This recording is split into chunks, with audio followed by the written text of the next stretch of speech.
आज ईवीएस में हम शुरू करेंगे थीम वाइज। सबसे पहले ईवीएस, कल के क्लास में भी इसके बारे में डिस्कशन किया था। ईवीएस का मतलब क्या, जल्दी बोलेगा? इसे इन्वायरमेंटल स्टडीज, इन्वायरमेंटल स्टडीज। अभी जैसे तुम साइंस बोले ना, ये सवाल पूछता है, सीटेट पे पूछा हुआ है, उसमें ऑप्शन में देगा इन्वायरमेंटल साइंस, इन्वायरमेंटल स्टडीज़, ठीक है, और बाकी तो कुछ और दे देगा। कौन सा सही ऑप्शन है, which one is the more correct, सबसे ज़्यादा सही टर्म कौन है? तो क्या होगा, इन्वायरमेंटल स्टडीज़ होगा, इसलिए इसको याद रखिएगा।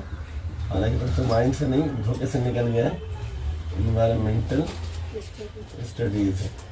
मतलब अगर इसका हिंदी कर लेते हैं तो क्या होगा, पर्यावरण, पर्यावरण हो जाएगा, और ये हो जाएगा अध्ययन। अब जब दोनों को हम अलग अलग पर्याय को तोड़ लेते हैं तो पर्यावरण जिस शब्द से बना हुआ है वो पर्याय है, पर्याय है, और जोड़ क्या होता है, आवरण है,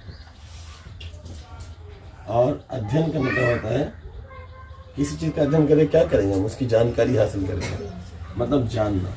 तो पर्यावरण के आवरण के बारे में जानना, के बारे में जानना, सीधी सी बात है, इतना आसान शब्द है, इसका अर्थ है इसका मतलब। अब इसके अंदर हम जाएंगे तो पूरी की पूरी ईवीएस जो है मेरे पास, ये थीम्स पर आधारित है। किस पर आधारित है? थीम्स पर आधारित है। ये जो थीम्स है, टोटल कितना थीम्स है? टोटल 6 थीम्स हमारे पास है, याद रखिएगा। 6 थीम्स में कौन कौन है? नंबर 1 फैमिली एंड फ्रेंड्स है, हिंदी इंग्लिश दोनों शब्द को देख लेंगे, फैमिली एंड फ्रेंड्स, और हल्का फुल्का इस पर डिस्कशन कर लेंगे। बाकी चीज़ हम डिस्कशन अलग से कर चुके हैं, बहुत लंबा नहीं हो। फैमिली का अर्थ क्या होगा? परिवार होता है, किसी भी व्यक्ति का परिवार होता है, और उस परिवार के लिए जो भी ज़रूरी काम होगा उस परिवार के गार्जियन को, उस परिवार के मुखिया को करना पड़ता है। वो चाहे फादर हो, चाहे वो ब्रदर हो, चाहे वो मदर हो, चाहे वो कोई और रिलेटिव हो, जो भी आपका जिम्मेदार है, जो सोसाइटी के अंदर आपकी पहचान है, और जिसकी पहचान से आपकी पहचान जुड़ी हुई है, उसके नाम से आप जाने जाते हैं, पहचान से आप जाने जाते हैं, वो व्यक्ति आपके परिवार का मुख्य सदस्य होता है, और उसकी ही सब कुछ चलती है। उसके चलने का मतलब ऐसा नहीं होता जैसे पापा हैं फैमिली में, हेड ऑफ द फैमिली है, उनका चलेगा। उनका चलने का मतलब क्या है कि बच्चे का नहीं चलेगा। पापा का ये चलेगा कि बच्चा किस स्कूल में पढ़े, तो पापा का क्यों चलेगा? बिकॉज हम पापा को मानते हैं कि वो कभी भी अपने बच्चे का बुरा नहीं चाहेगा, कम से कम अड़ोस पड़ोस वाले चाचा से अच्छा जरूर सोचेगा, ये होगा। कई बार एक दो सिचुएशन ऐसा बन सकता है जो आपके माइंड में इस तरह का सवाल उठ जाएगा कि शायद पापा से भी ज़्यादा अच्छा कोई और चाह रहा है। ऐसा क्या हो सकता है? एक वजह से हो सकता है जिसकी वजह ये होगी कि लैकनेस ऑफ इन्फॉर्मेशन, पापा को उस चीज़ का नॉलेज ही नहीं है, तो कितना क्या कर सकता है उसके बारे में। तो ऐसे में क्या होगा कि अगर इस तरह का सवाल उठा के परिवार में पापा जो चाह रहे हैं उससे ज़्यादा अच्छा सजेशन आपके पड़ोस वाला कोई अंकल है वो दे रहे हैं, हो सकता है, कोई बड़ी बात नहीं है। पापा की नॉलेज कम होगी पर्टिकुलर फील्ड में, इस वजह से उनको नहीं पता होगा। दूसरा वजह ये हो सकता है उनकी इकोनॉमिकल कंडीशन वो जान रहे होंगे, पड़ोस वाला बोलते हैं फलानी जगह भेज दो। फॉर एग्जाम्पल, आप जहाँ पे रह रहे हैं, हम जहाँ पे रह रहे हैं, यहाँ पे बहुत सारे स्कूल्स हैं, मणिपाल स्कूल भी यहीं पे खुली है, वहाँ भी छोटे बच्चों का एडमिशन होता है, वहाँ पे लाखों रुपये में उसका एडमिशन है। तो एक आम और साधारण सा परिवार जो 5-10 हज़ार कमाने वाला महीने का एक गार्जियन होगा, मुखिया होगा परिवार का, तो वो कभी क्या करेगा, उतना पैसे वाले स्कूल में भेजेगा तो बाकी सारे बच्चों को क्या खिलाएगा, वो घर का किराया भाड़ा कैसे देगा, पूरे महीने का मेंटेनेंस कैसे चलेगा, तो वो वहाँ पे सफ़र नहीं कर सकता है। दूसरा जो नहीं जान रहा है कितना कमा रहा है, क्या मणिपाल में करा दो, उसकी इनकम होगी, वैसे करा दे, कोई इश्यू नहीं। तो बहुत सारी चीज़ें मिला करके परिवार को तैयार करेगी। ये परिवार को सिर्फ स्कूल में पढ़ा लेना ही नहीं है ना, दो वक्त की रोटी कौन देगा? परिवार। सारी ज़रूरत त्यौहार के समय पर या बाकी भी दिनों में या बीमारी के समय में कौन पूरी करेगा? तो पेरेंट्स। तो परिवार एवं एक शब्द और आएगा मित्र। मित्र का ये सवाल एकदम उठना चाहिए, अगर माइंड में नहीं उठता तो गलत है। माइंड में उठना चाहिए कि मित्र क्यों? मित्र से ज़्यादा ज़रूरी तो रिश्तेदार हो गया। हर इंसान का जब आपस में कोई मामला बनता है ना, तो कहाँ जाता है? रिलेटिव के बीच में। और जब वहाँ से नहीं सुलझेगा तब जाता है पंच पंचायत में। और जब वहाँ से नहीं सुलझा तो कोर्ट अदालत में जाता है। जब आखिरी स्थिति आ जाएगी तो सुप्रीम कोर्ट तक चला जाएगा वो। मगर क्या अब तक की लाइफ में आप सुप्रीम कोर्ट या कोर्ट गई है कि मेरा चचेरा भाई ऐसा कर रहा है, कोर्ट में चले गए, ये कर नहीं चाहते हम लोग। 99% केस में नहीं जाएंगे, हमारा मामला हमारे घर में निपट जाएगा। क्यों निपटेगा? कि हमारे भला चाहने वाले लोग होते हैं। मित्र इस सेंस में रखा गया कि आप या आपके जानने वाले, जैसे एक परिवार के अंदर वाइफ, हस्बैंड, उसका बेटा बेटी, उसके माँ बाप, उसके भाई बहन, तो भाई बहन है तो उनकी भी फैमिली, बेटा बेटी है तो उसका दोस्त, छोटा बेटा बेटी भी होगा, बड़ा बेटा बेटी भी होगा, तो उनका फ्रेंड्स होगा। इस लायक जो लोग हैं, जो इस बात को समझ सकते हैं कि ये चीज़ गलती हुई है, इसको करेक्ट करना चाहिए, उनको बैठा के एक बात रख लेंगे, मामला हल हो जाएगा। कोई कोर्ट कचहरी जाने का चक्कर नहीं लगेगा, पंचायत में भी जाने की आवश्यकता नहीं है। तो 99% हम यही समझ के चलेंगे। प्लस अगर अच्छा नहीं बन रहा है तो आपका अपना भाई भी होगा ना, तो आपके यहाँ शादी होगी अटेंड नहीं करेगा, आपके घर में मृत्यु हो जाएगी उसमें अटेंड नहीं करेगा, नहीं करता है। बहुत जगह नहीं करते सोसाइटी के लोग, कहते नहीं हम इसके यहाँ कभी नहीं जाएंगे, चाहे जो हो जाए। तो अपना होकर के भी आपसे कटा हुआ है, और जो अड़ोस पड़ोस का लोग वो भी आपसे जुड़ा हुआ। तो मित्रता का जो अर्थ है वो बहुत बड़ी चीज़ है। इसीलिए कहा जाता है, एक शब्द हम इसमें साथ जोड़ रहे हैं, कहा जाता है कि परिवार के बारे में कहा जाता है कि बच्चों की सबसे अच्छी दोस्त उसकी माँ होती है। तो माँ से ऊपर तो कोई नहीं है, लेकिन माँ के अंदर जो भाव है बच्चे के लिए, उसको समझाने के लिए क्या बोला जाता है? दोस्त। दोस्त इस सेंस में बोलते हैं क्योंकि दोस्त आपकी हर एक्टिविटी को जानता है। बहुत इस तरह के डायलॉग्स हैं, देखिएगा, जिसमें यह दिखाया गया है कि दोस्ती क्या करती है। दोस्ती इस सेंस में बढ़ के, क्योंकि आप अंदर की बात जान रहे हैं। एक दोस्त दूसरे दोस्त को कोई मजबूरी में नहीं बताया कोई बात, लेकिन दूसरा दोस्त पहले जान रही मजबूरी है, तो वो आपके हिसाब से खुद ब खुद वो काम कर देगा। दोनों के अंदर एक जज्बा है त्याग का, है ना, दोनों एक दूसरे के लिए कुछ करना चाह रहे हैं। यही चीज़ जो भावना होती है वो दोस्ती को तैयार करती है किसी भी रिश्ते के अंदर, है ना। कई बार ये अति होगा तो गलत होगा, कोई भी चीज़ तो अति नहीं होना चाहिए, एक लिमिट में ही होगा। तो क्या होता है कि फैमिली के अंदर जो सदस्य हैं, परिवार के जो सदस्य हैं, वो काफ़ी हैं। अगर मामला फैमिली तक सीमित रहने का हो तब तो काम चलेगा नहीं। शादी होगी तो दावत देना होगा, छोटा फंक्शन होगा, अड़ोस पड़ोस के लोग आएंगे, किसी और क्या शादी होगा तो हम लोग जाएंगे, स्कूल में प्रोग्राम होगा तो सारे बच्चों पेरेंट्स को बुलाया जाएगा। तो कहीं ना कहीं कनेक्ट हो रहे हैं बहुत सारे लोगों से हम। ये जितने सारे लोग हैं, चाहे उसका स्कूल आ जाए, चाहे आपका सोसाइटी आ जाए, समाज, जहाँ जहाँ कभी भी किसी भी रूप में हमको जाना पड़ेगा, वो सब फ्रेंड्स की सर्किल में आएंगे। इन सब से मिलके हमारा क्या होगा, एक पहला थीम तैयार होता है। इन सब के बारे में जानेंगे, जहाँ पे हम स्कूल को जानेंगे, जेंडर को जानेंगे, सोसाइटी को जानेंगे, तीनों चीज़ आ जाएगी। स्कूल तो स्कूल के सारे लोग होंगे, बच्चे होंगे, टीचर होंगे, आपके बच्चों के दोस्त होंगे, आपके बच्चों के टीचर्स होंगे, उनसे कोरिलेट करने वाले लोग होंगे, मिलने जुलने वाले लोग होंगे, है ना। परिवार होंगे उनके बच्चों के, वो भी आना जाना करते होंगे एक बार, वो सब हमारी मित्रता के संबंध में जुड़ जाएंगे। साथ ही साथ क्या होगा, स्कूल के अलावा जेंडर, सोसाइटी। जेंडर क्या है, हम जिस जेंडर के लोग हैं, हम लोग, जैसे मान लिया मेल है तो उसकी दोस्ती मेल में होगी, फीमेल है उसकी दोस्ती फीमेल में होगी, और कुछ अच्छा संबंध हो सकता है दूसरे से भी होगा, आपके जेंडर से अतिरिक्त भी होगा। अब जैसे आप फीमेल जेंडर में हैं तो ये भी फीमेल जेंडर में एक दोस्ती है, तो पर्सनली टॉक कर सकती हैं। ये किसी मेल से आप वो पर्सनली कॉन्टेक्ट वाली चीज़ें नहीं कर सकती। लेकिन अगर आप डॉक्टर के यहाँ भी जा रहे हैं तो देखते हैं क्या होता है, डॉक्टर क्या सब जाता है, मगर लेडीज़ है तो लेडीज़ डॉक्टर को प्रेफर करती है, बिकॉज प्राइवेट चीज़ें होंगी, वो डिस्कशन उनसे करेगी। मेल होगा, मेल डॉक्टर के यहाँ जाएगा। तो कई एक बार क्या होता है, जेंडर का भी बहुत अहम भूमिका हो जाता है उनको भी, इसलिए स्कूल भी आ जाएगा इसी के अंदर, उसको जोड़ के देखेंगे। इसके अलावा क्या आ जाएगा, जेंडर आ जाएगा, ठीक है। इस जेंडर का मतलब बायस नहीं होना है कि मतलब ये जेंडर को अगर हम मेल से मिला के मिल रहे हैं तो मेल को वैल्यू देना है और फीमेल उसको वैल्यू नहीं देना है, ऐसा नहीं। अगर वैसा है तो फिर गलत है वो, तब वो गलत होगा। लेकिन ये स्कूल हो गया, ये जेंडर हो गया। सोसाइटी क्या है, हमारा समाज है ना, मोहल्ला है, टोला है, गाँव है, कस्बा है, शहर है, वहाँ के लोग हैं। आप देखें जो लोग विदेशों में रहते हैं उनको मानो बता रही है इंडियन है तो बहुत नज़दीक आ जाती है। जब आप दिल्ली में रहते हैं तो मानो ये बिहार का है तो फिर नज़दीक आ जाती है। और जब बिहार ही के अंदर है और आप मधुबनी में रह रहे हैं, मानो कि दरभंगे का है, दरभंगे का है तो फिर और नज़दीक आ जाएंगे। और मानो दरभंगे में क्या है तो नीम चौक का है तो मेरा भी मोहल्ला है। अब मालूम होगा आप जिसके मकान में रह रहे हो उसी का मकान वाले का बेटा यही है, कह रहे तो बहुत नज़दीक आएगा। तो ये सब चीज़ क्या होती है कि नज़दीकी खोजते हैं जब हम दूर होते हैं, पास होते हैं तो पता नहीं चलता है।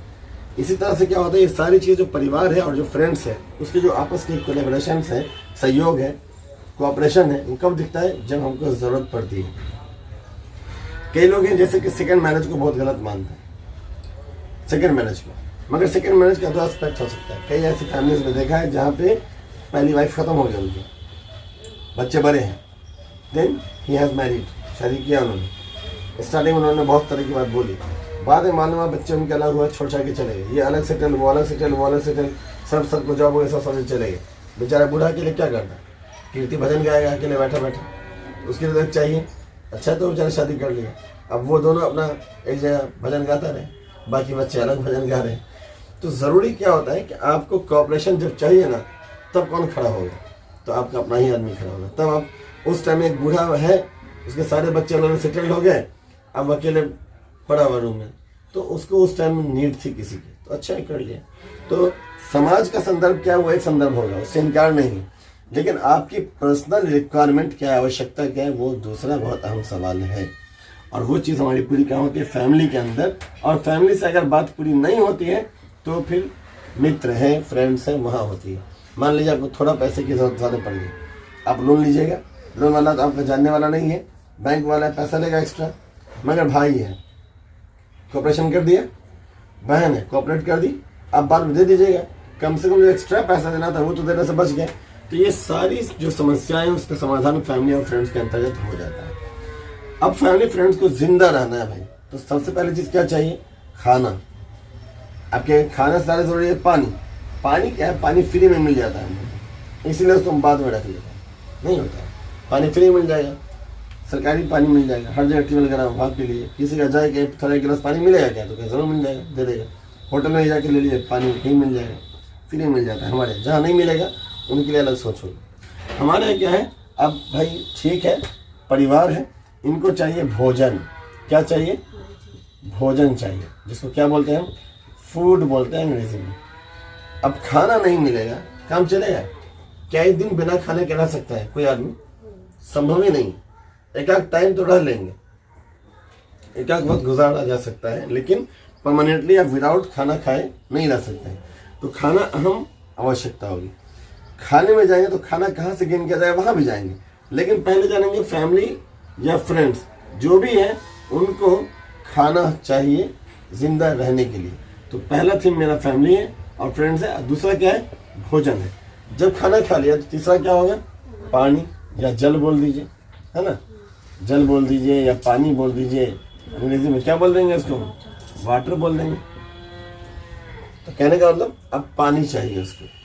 तो पहला थीम फैमिली फ्रेंड्स हुआ, परिवार मित्र हुआ, उसकी आवश्यकताएं एक दूसरे से पूरी हो जाएंगी। इससे बढ़ के निकलेंगे तो भोजन चाहिए, इनको जिंदा रहने के लिए, जीवित रहने के लिए, वो खाएंगे पिएंगे। इस भोजन का इंतजाम कहाँ से होगा, पूरी चीज भोजन के अंदर हम जानेंगे। उसके बाद क्या है, जल होगा, पानी होगा। 3 थीम तो हमारा यहाँ से है, या इसका आगे बढ़ेंगे। अभी हम देखा तो पहला क्या हुआ, फैमिली एंड फ्रेंड्स हो गया, कोई डाउट इसमें नहीं ना, फैमिली एंड फ्रेंड्स हो गया। इस सब का डिवीजन करेंगे डिटेल में, ये सब हमारी थीम्स है, ये सब हमारी थीम्स है, जो कि 6 है। ईवीएस के अंदर 6 थीम है, इससे बात होती है। दूसरा भोजन है, फूड है, उसके बारे में देखा। तीसरा वाटर है, उसके बारे में देखा। ये सब तो देख चुके थे। अब इसके बाद आश्रय, यहाँ पे हम आवास नहीं दे रहे हैं, घर नहीं बना रहे, होम नहीं लिख रहे हैं, यहाँ पे होम नहीं चलेगा, शेल्टर चलेगा यहाँ, या हाउस नहीं चलेगा यहाँ, ठीक है। इंसानों का घर की बात हम नहीं कर रहे हैं, सभी जीवों के पर्यावरण जिनसे घिरा है, जो लोग रहते हैं, सबका पर्यावरण, कुत्ते बिल्ली का ही पर्यावरण है, मेरा भी है। अगर घोड़ा रहता है यहाँ पे तो उसका भी है ना। बहुत ऐसा जीव है जो हमारे साथ में रह रहा है, सबका आवास है। तो आश्रय होता है जहाँ पे शरण ले ले वो। आश्रय का अर्थ क्या है, जहाँ शरण ले ले, जहाँ वो स्टे कर सके। उस तरफ कुत्ता भी है, घोड़ा भी है, बिल्ली भी है, बकरी भी है, सब है, चौपाए भी है, नहीं है। उसके अलावा आप जिन पक्षियों को पालते हैं वो भी है, एक्वेरियम वगैरह में रखते हैं वो भी है, उनका भी तो आवास है ना, ठीक है, सबका आवास है। तो यहाँ पे क्या होता है, यहाँ पे शेल्टर वर्ड यूज करेंगे। क्या यूज करेंगे, शेल्टर, ताकि इंसान के अलावा बाकी अन्य जो भी जीव है उनके रहने सहने की बात भी यहाँ हो जाए। और यात्रा क्या है, ट्रैवलिंग। अब कहेंगे यात्रा तो सब नहीं करता होगा, चिड़िया लोग नहीं करती है, सब यात्रा करती है, यहाँ से माइग्रेट कर जाती है। कुछ तो माइग्रेट बॉडी होती है जो एक सीजन में माइग्रेट कर जाती है, दूसरी जगह चली जाती है, फिर दोबारा लौट के आती है, ठीक है ना। तो क्या होता है कि यात्रा करना होता है। और आश्रय करने का मतलब हमारे यहाँ कोई परिवार में आया, मित्र से आया, कोई मिलने वाला, वो पहले खाना वाना खाया, पानी वानी पिया, आराम वाराम किया, उसके बाद यात्रा करके अपने यहाँ निकल गया।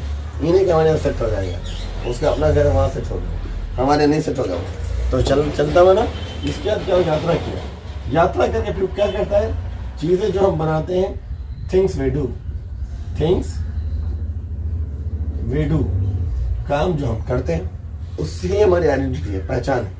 आप देखिए निकम्मे लोगों की पहचान सोसाइटी के अंदर नहीं होती है, ठीक है। मॉडली सपोर्ट कर देंगे, फलाने का बेटा है, फलाने का भाई है, फलाना मिलने वाला उसका रिलेटिव है, तो वक्ती हम सपोर्ट कर देंगे, परमानेंटली सपोर्ट आप नहीं करिएगा। तो उसके लिए क्या है, परमानेंटली आपकी अपनी पहचान होनी चाहिए, खुद की पहचान। अगर आपकी खुद की पहचान है, कहीं जाएगा अपनी पहचान के बलबूते। अगले को भी होगा आज हम इसके काम आए, कल ये मेरे काम आएगा, बिकॉज वो किसी काम का बंदा है, किसी न किसी तरह से जुड़ा हुआ है, कोई काम से संबंधित है। तो इसलिए क्या होता है कि सोसाइटी की पहचान के लिए जरूरी थिंग्स वी डू, जो काम हम करते हैं उससे हमारी पहचान है। ये टोटल 6 थीम्स हैं, इनके भरोसे हमारा पूरा EVS का सिस्टम है। इन्वायरमेंटल स्टडीज पूरा इसी के ऊपर आधारित है, पर्यावरण का अध्ययन इसी पर आधारित है। अब हम एक एक करके सबको समझेंगे। सबसे पहले हम बात करेंगे परिवार के बारे में, जो कि सबसे पहला थीम है। EVS का सबसे पहला थीम परिवार है, जिसके बारे में जस्ट अभी बात किया है, परिवार। और इसके साथ ही हम किसको जोड़ते हैं, फैमिली के साथ ही जोड़ते हैं फ्रेंड्स को, यानी मित्र को, ठीक है ना। तो जो एक परिवार के अंदर सपोर्ट मिलेगा, उसी चीज़ को बढ़ाता है कौन, आपका मित्र बढ़ाता है। मान लीजिए मेरे डेली के यूज़ के लिए, यातायात के लिए, रहने सहने के लिए, खान पान के लिए, घर चलाने के लिए, बाल बच्चों की फीस के लिए, अपने खुद के लिए, कभी कुछ अच्छा खाने के लिए, कभी अच्छा घूम लेने के लिए, सारी चीज़ों के लिए जो एक आवश्यकता है, वो मान लीजिए मेरी या आपकी कोई मान लीजिए मोटा मोटी 10,000 रुपये की होगी, मान लीजिए, और आपकी सैलरी कितनी है, 12,000 की है। तो इतना तो क्लियर है कि 2,000 का बचत आप हर महीने कर रहे हैं। ये बचत क्या लाइफ टाइम चलती ही रहेगी? कोई ऐसा महीना नहीं है जब सारी बचत निकल जाएगी, अचानक शादी का टाइम आएगा किसी का, अब चाहिए 2 लाख ऊपर से, 3 लाख ऊपर से, ये वही 2-2 हज़ार जो बचा हुआ है वो काम आएगा। ज़रूरी नहीं कि उससे आपका काम चल ही जाए, प्लस में खर्चा चाहिए। ये हो गया ऊपरी खर्च, मान लीजिए जो बेसिक में है वो चला जाएगा। ऊपरी जो खर्च होगा उसके लिए आप क्या करें भाई, तो फैमिली के अलावा फ्रेंड्स है ना, वो काम आएगा। परिवार के अन्य लोग हैं, रिलेटिव्स हैं, वो है ना, उनको हम फैमिली या फ्रेंड्स के अंतर्गत रखेंगे, उनसे हमारा सपोर्ट हो जाएगा, वो मेरी मदद करेंगे, हम मिला जुला के काम चला लेंगे। फिर आगे धीरे धीरे धीरे धीरे क्या होगा, हम उनका जो कर्जा है वो उनको उतारते चले जाएंगे। या दूसरा कोई पैटर्नल प्रॉपर्टी होगी फादर मदर की, उसको बेच देंगे। चल अचल संपत्ति होती है ना, घर होता है, सोना होता है, गाड़ी होती है, इन चीज़ों को जिसका मान लिया या गाची वाची एक्स्ट्रा है, लाने के अतिरिक्त है, इसको हम हटा देंगे, आ जाएगा और रिक्वायरमेंट को पूरी कर लेंगे। यही कुछ करते हैं ना। हॉस्पिटलिटी का काम होगा, बहुत बड़ा खर्चा होगा, तो वहाँ पर कौन काम आएगा हमारे पास, परिवार खड़ा होगा, नहीं तो उसके बाद कौन खड़ा होगा, फ्रेंड्स खड़े होंगे, मित्र खड़े होंगे। ऐसे में समझना बहुत जरूरी है कि परिवार असल होता क्या है, तो उसके बारे में बात करेंगे। परिवार होता क्या है, तो लिखिएगा, सामान्यतः परिवार विवाहित व्यक्तियों का जीवन माना जाता है, जिसमें माता पिता और बच्चों का परंपरागत समूह होता है। इसकी कई तरह से परिभाषाएं दी जा सकती हैं, जैसे बर्गेन्स और लॉक के अनुसार। इसलिए कहा कि बर्गेन्स तथा लॉक के अनुसार इसकी परिभाषा क्या है, मैकाइवर के अंतर्गत इसकी परिभाषा क्या है, क्लेयर के हिसाब से क्या परिभाषा है, जॉर्ज पीटर वुडॉक के द्वारा क्या है, मजुमदार ने क्या कहा है, रूसी मेयर ने क्या कहा है, ये सब कुछ मशहूर परिभाषाएं हैं। ऐसा नहीं कि दिस इज लास्ट, इतना ही है, ख़त्म है, इतना नहीं। इसके बहुत अलग परिभाषाएं भी हैं, लेकिन उतना ज़्यादा चर्चा में लाना बहुत आवश्यक नहीं है, इतना से हम बातों को समझ जाएंगे। तो हम इतने के बारे में बात करते हैं। पहले हम बोल रहे हैं बर्जेंस तथा लॉक ने जो परिवार के बारे में बात कही वो क्या क्या है, तो लिखिएगा, ठीक है। परिवार व्यक्तियों का एक ऐसा समूह होता है जिसमें विवाह या फिर वर्तक बंधनों से संगठित एक संस्कृति का समावेश होता है, सृजन होता है, पोषण होता है। और इस तरीके से क्या होता है कि पति पत्नी, माता पिता, पुत्र पुत्री, ठीक है, इन सभी की जो अंतर्निहित क्रियाएं हैं, मतलब एक दूसरे के लिए जो भावनाएं हैं और जिस रूप से एक दूसरे के लिए कार्यरत होंगे वो, ये सारा चीज़ बन जाता है और गृहस्थी की रचना होती है। आगे क्या है, दूसरी बात क्या है, अगर मैकाइवर के हिसाब से, मैकाइवर क्या कहते हैं, मैकाइवर का कथन थोड़ा देखने में शब्द अलग होगा, चीज़ थीम सब एक ही होगी।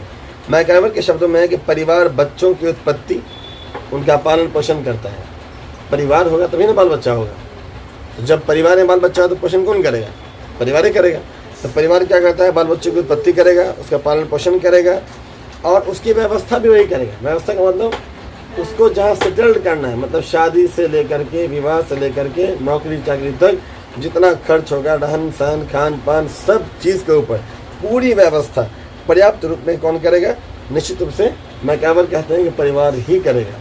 इसी का नाम परिवार होता है, ठीक है। क्लेयर ने क्या कहा, क्लेयर के अनुसार परिवार में या अगर हम संबंधों की बात करें तो व्यवस्था एक अर्थ होता है। परिवार में क्या होता है कि व्यवस्था बनती है।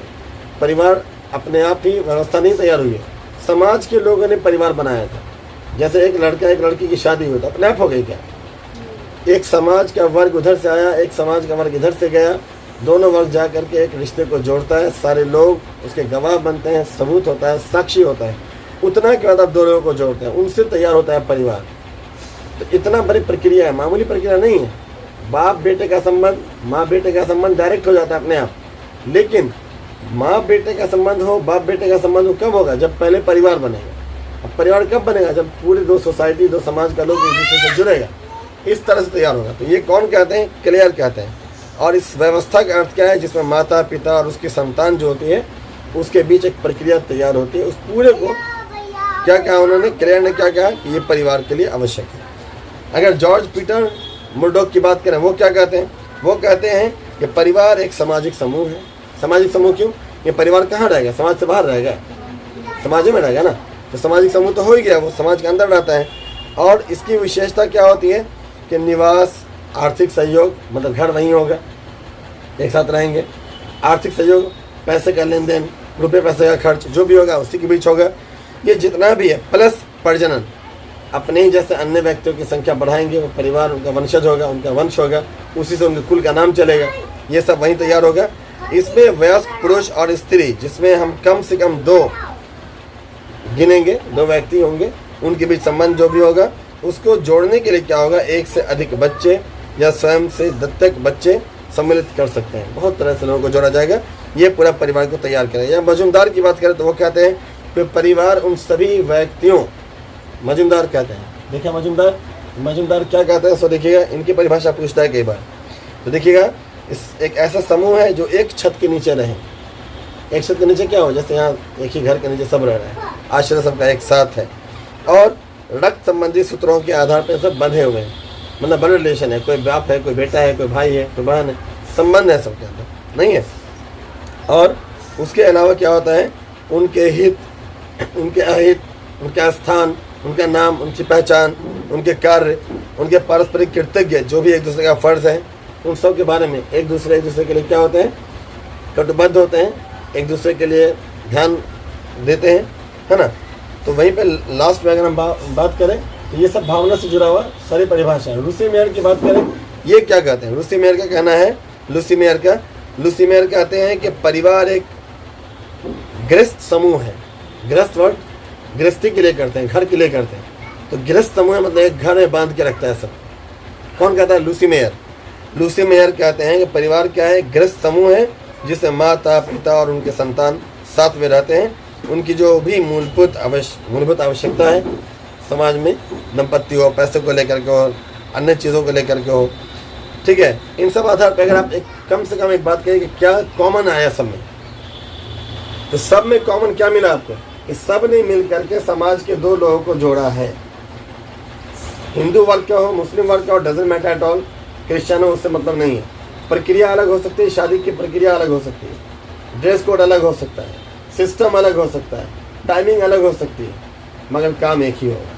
एक लड़का एक लड़की को जोड़ने के लिए दो ग्रुप, दो समाज का वर्ग जाके जमा होगा, कलेक्ट करेगा, अफोर्ड करेगा और अपनी पूरी मर्जी के साथ उनका शादी करा देगा, फिर वो एक हो जाएंगे। अब लीगल राइट, अगर ऐसे आपके मोहल्ले में समाज में एक लड़का एक लड़की आके रहने लगे, रहने दीजिएगा, मालूम हो जाए तो हल्ला कम हो जाएगी, कौन है कैसे लड़ा साथ हो, चलो भागो यहाँ से, कोई नहीं रहने देगा। लेकिन वहीं पर एक मैरिड कपल है, वो आएगा, जहाँ जाना है कहीं भी चला जाए, बहुत आराम से वो रहेगा, कोई दिक्कत नहीं। अब होटल में चलिए कमरा लेने के लिए, तो आपके आई कार्ड मांगेगा, भाई ये पति पत्नी है, आराम से जाइए, कोई दिक्कत नहीं। तो हर जगह रोका, लेकिन परिवार होने के साथ हर जगह प्रोटेक्शन जुड़ गया, कोई नहीं रोकेगा, ठीक है। आराम से रहिए, खाइए पीजिए, जो जैसे हाँ जो लेन देन है अपना पूरा कीजिए, जिसके घर में रह रहा है उसको किराया दीजिए, जहाँ से सामान ले रहा है उसको पैसा दीजिए। लेकिन यही अगर आप सब कुछ दे रहे हैं, पैसा दे रहे हैं, घर का मकान का भाड़ा दे रहे हैं, सब दे रहे हैं, लेकिन आप में संबंध नहीं है, मियाँ बीवी नहीं है, पति पत्नी नहीं है, तो फिर आपको कोई समाज इसको अलाउ नहीं करेगा। तो समाज क्या करता है, जानता है कि पति पत्नी में यौन संबंध होता है, आपसी संबंध होता है, शारीरिक संबंध होता है। तो इसमें क्या होता है, परिभाषा के आधार पर परिवार के कुछ सामान्य लक्षण कह सकते हैं, लक्षण कह सकते हैं, क्या होगा लक्षण। लक्षण को बोलेंगे प्रॉपर्टीज, गुण, क्वालिटी, पहचान, जिसको हम देख के समझ सके, निशानी परिवार में मिलता है। क्या क्या मिलता है परिवार से, आपको सब बताइए। तो सबसे पहला चीज लक्षण में आ जाएगा। लक्षण कैसा है परिवार के अंदर कि सबसे पहला चीज यौन संबंध, ठीक है, यौन संबंध। अगर मालूम हो कि कोई लड़का कोई लड़की से जुड़ा हुआ है, उसके आपस में यौन संबंध है, तो देखिए सोसाइटी क्या करेगी, पत्थर मार के जान से मार देगी, पकड़े घर से घसीट के जान से मार देगी, गोली मार देगी, करेगा कि नहीं करेगा।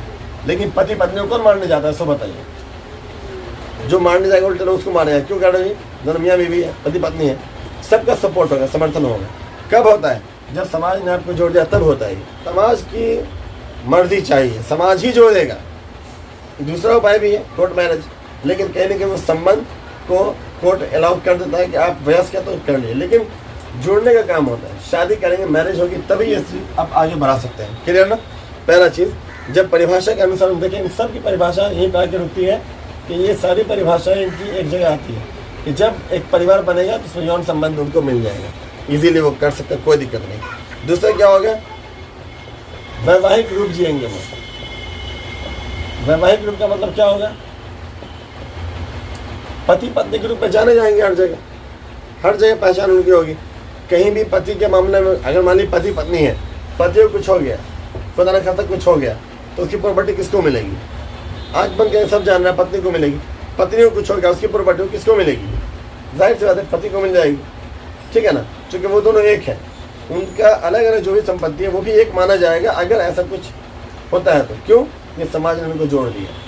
ऐसा नहीं कि पत्नी का जो कुछ है उसके भाई को मिल जाएगा, उसके बाप को नहीं मिलेगा। इतना पुराना संबंध रहा होगा बाप से, नहीं मिलेगा। इतना बड़ा संबंध माँ से नहीं मिलेगा। किसको मिलेगा, जिससे आज संबंध बना है आपका, पति से, उसको मिल जाएगा, ठीक है। ये अधिकार देता है, कौन देता है, यही वंश की परंपरा कहाँ से चलेगी, वंश की परंपरा कहाँ से चलेगी, सब बताइए। ये दो चीज हो गया।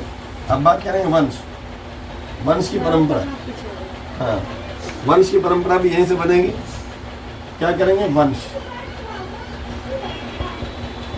ये परंपरा है। ऐसा नहीं कोई एक आदमी ऐसा करेगा, वंश की परंपरा होती है परिवार में। जो परिवार है उसका वंश परिवार से ही आएगा, ठीक है। और जब परंपरा की बात करें वंश की, तो उसका नामकरण होगा, उस नाम से जाना जाएगा। जैसे आपका कोई टाइटल होता है, तो पटेल समुदाय होता है, उसके नीचे सारे पटेल आ जाएंगे, है ना।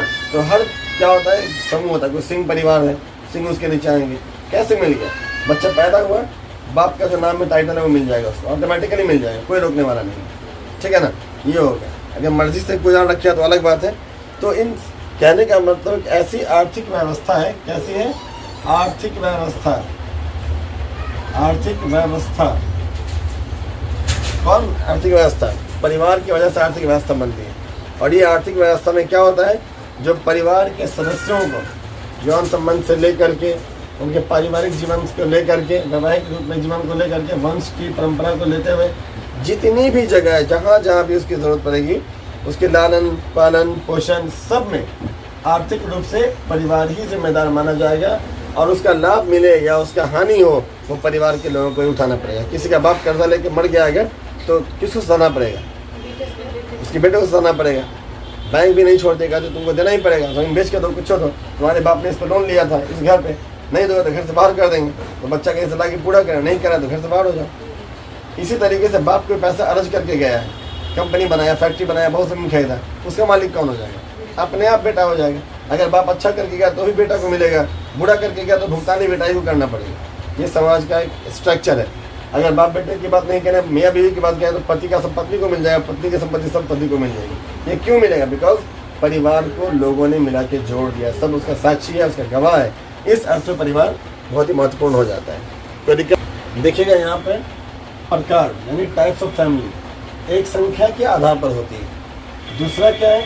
अधिकार पर आधारित है। तीसरा निवास पर आधारित है। चौथा वंश पर आधारित है। पांचवा विवाह पर आधारित है। छठा उत्तराधिकार पर आधारित है। सातवां नामकरण पर आधारित है। आठवां कर्ता आधारित है और नौवां अन्य आधारित है। मतलब अगर थोड़ा सोच के देखें, अभी हम जो उदाहरण दिया आपको, क्या बोले? बाप कर्जा लेके मर गया तो सधाएगा कौन? बेटा। बाप बहुत प्रॉपर्टी अर्ज लिया है, उसका मालिक बनेगा कौन? बेटा बनेगा। ठीक है, क्यों बनेगा? इसलिए कि उसका उत्तराधिकार उसी को मिला हुआ। ये देखो छठा वाला जो लिखा उत्तराधिकार, उत्तराधिकारी है वो, नियमता वही उत्तराधिकारी है। हो सकता है प्रैक्टिकली वो बगल वाले बच्चे को बहुत मानता रहा, बहुत घनिष्ठ संबंध होगा, लेकिन उसको कुछ नहीं मिलेगा। मिलेगा किसको? नालायक के बेटा होगा, लेकिन मिलेगा तो उसी को उत्तराधिकार मिलेगा, किसी और को नहीं मिलेगा। अगर उसके अलावा बात कीजिएगा नामकरण आधारित, नाम जिस फैमिली का मिला हुआ है, काम उसी फैमिली से जाना जाएगा। जिस फैमिली में पैदा हुआ बड़ा हुआ उसी के नाम से जाना जाएगा, नाम उसी का चलता है ना। मान लीजिए कि एक आदमी है जो मर गया, उसकी संतान नहीं है, किसको मिलेगा फिर? वो समझिए बच्चा नहीं है उसका, उसके वाइफ बाज है एक तरह से, तो उसके जो भाई भतीजा है उसका प्रॉपर्टी हो जाएगा। ये कैसे हो गया भाई? उसको मिलता नामकरण, उस नाम से जो सीरीज चल रही है ना उसी का अधिकार होगा। ये नहीं कि कोई और ले लेगा उसको, तो जिसको चाहे उसको दे दे, ऐसा नहीं। मर गया तो ऑटोमेटिकली वो चीज़, आपके पास बच्चे नहीं है, भाई भतीजा है, उसका हो जाएगा। होता ना, जीते जी अगर आप किसी को दे दीजिए, डोनेट कर दीजिए, पैसा दे दीजिए, वो अलग इश्यू, लिखित रूप से दे दीजिए, तब रोक टोक नहीं। मगर अगर आपने नहीं दिया और आप मर गए हैं तो उस प्रॉपर्टी का वारिस अगर आपके पास नहीं है तो आपके ही फैमिली, भाई बहन जो भी है, भाई भी नहीं है तो बहन है तो उसके बाल बच्चों को मिल जाएगा। ठीक है ना, एकदम निश्चित रूप से नामकरण आधारित है, उसको मिलेगा। कर्ता आधारित दूसरा क्या होता है? एक है कि फैमिली में सब कुछ करने धरने वाला कौन है, उसके आधार पर देखा जाता है। अन्य भी कुछ आधार हो सकते हैं, वो डिपेंड करेगा डिफरेंट सिचुएशन में कैसे था। ठीक है ना। इसी तरह से घर निवास पर आधारित, इस निवास से जुड़े हुए लोग, इस घर से लोग जुड़े हुए हैं, परिवार से जुड़े हुए हैं, इस वंश से जुड़े हुए हैं, ये सारा चीज़ मिला हुआ है।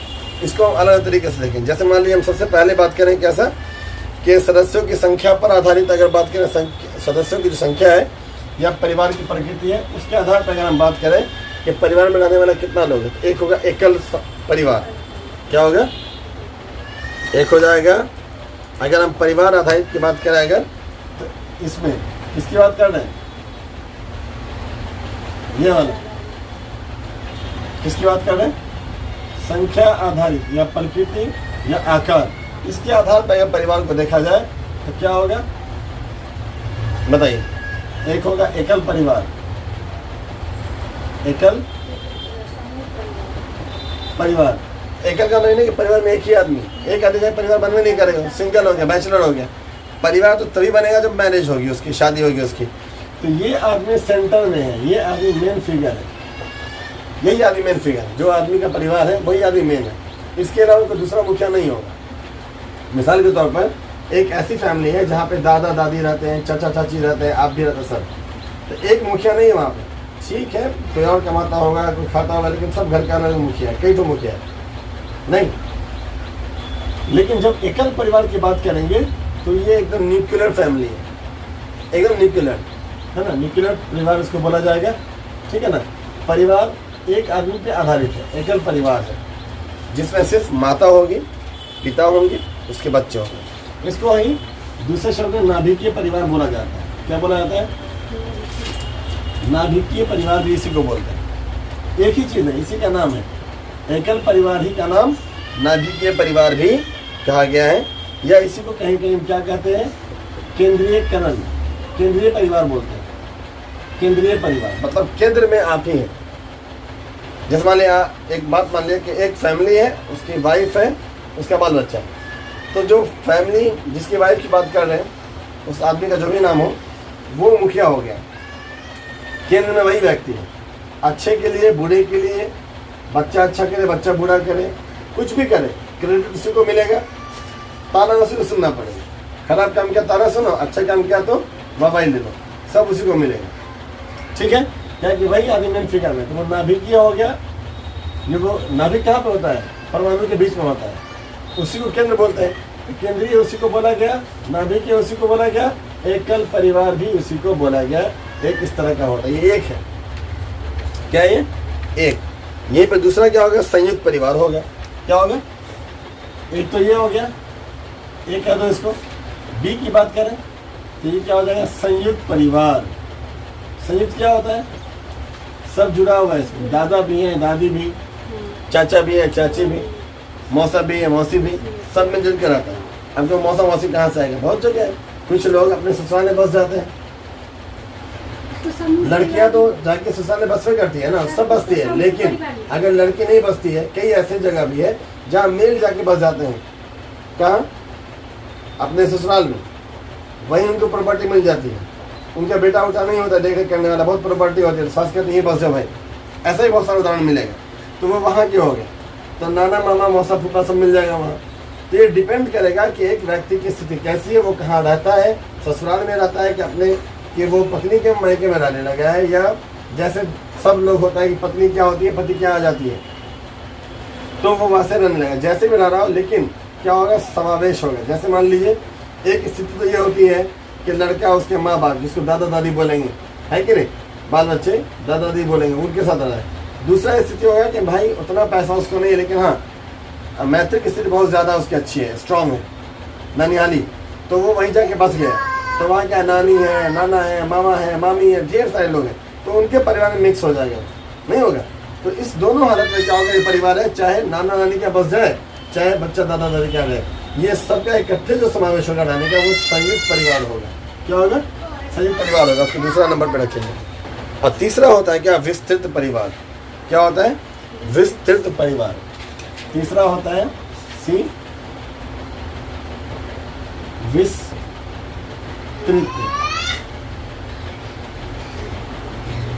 परिवार, यानी परिवार का विस्तार हो गया है। अब जैसे मान लीजिए आप पढ़ाने लगे, कई ऐसी फैमिली जिनके फैमिली में बच्चे नहीं हुए, नहीं हुए, कोई दिक्कत नहीं, ना वो ननिहाल में जाके बस गया, ना ननिहाल में जहाँ रहता है अपने घर में रहा, लेकिन कहीं से बच्चों को एडॉप्ट कर लिया वो। मान लिया कहाँ से ले लिया वो? कहीं ऐसे बच्चा अनाथालय से उठा के ले आया, बचपन से उसको पाल लिया, एकदम छोटे से, बच्चे को पता भी नहीं है कि दूसरे का बच्चा है। जब से वो आँख खोला, जब से समझ हुआ, तो इसी घर में खेल रहा है, यही खिलौना मिला, यही स्कूल मिला, यही सोसाइटी मिला, यही परिवार के लोग जाने।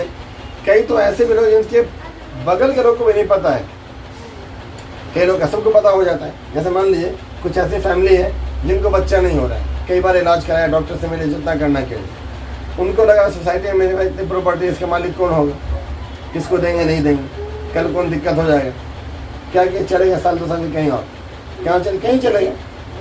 अब बिहार के फैमिली वाले दिल्ली बनाने लगे जाके, कोई रोक देगा? पति पत्नी दोनों तैयार हो जाएगा, आराम से रहेगा, चलेगा, दिल्ली बनाने लगे, 2 साल वहीं रहा। आज जब 2 साल बाद बिहार लौटे तो क्या, छोटा सा बच्चा गोद में गया, ये कहाँ है? क्या वहीं हुआ? कोई जान रहा है? अपना थले से ले आए, किसी को पता नहीं, वो बच्चा जवान हो गया, बच्चे को वो नहीं पता, वो तो छोटा सा गोदी में था। ठीक है, बहुत ऐसे हॉस्पिटल में आप मर गई, बच्चा उसका अनाथ हो गया, तो वो खोजते हैं वैसे, जान के समझ के, किस परिवार का समझ में आ गया, लोग एडॉप्ट कर लिया उसको। समाज के लोग भी नहीं जाने कि बच्चा किसका है, वो कहेंगे दिल्ली था, उधर ही बच्चा पैदा हुआ, नहीं होता ऐसा, हो गया। अब पूरी जवानी बीत गई, पूरा बुढ़ापा आ गया, आखिर में उनको लगता है बोझा कि भाई अब हम मर जाएंगे, बच्चा जान नहीं पाया, तो बता देखो तुम मेरे बच्चे नहीं हो, मगर ऐसा है, बच्चे का नहीं है, वो परिवार जो है उस परिवार का हिस्सा नहीं है, लेकिन विस्तृत हो गया, उसका विस्तार किया उसने। ऐसा बहुत जगह होता है, इसको विस्तृत परिवार के श्रेणी में हम रखेंगे। बाकी आगे जाएंगे हम अधिकार के आधार पे। तो अधिकार का जो आधार है वो एक होता है, पापा की प्रॉपर्टी है तो बच्चा को मिल गई, लेकिन माँ की प्रॉपर्टी किसको मिलेगी?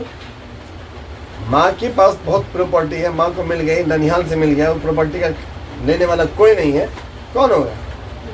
जाहिर सी बात है, जब बाप की प्रॉपर्टी बेटा लेता, बेटा बेटी लेता, तो माँ की प्रॉपर्टी कौन लेगा? वही ना लेगा कि पड़ोसी ले लेगा? कभी नहीं। तो दो तरह की प्रॉपर्टी होता है। अगर अधिकार की बात करेंगे हम, किसकी बात करेंगे हम?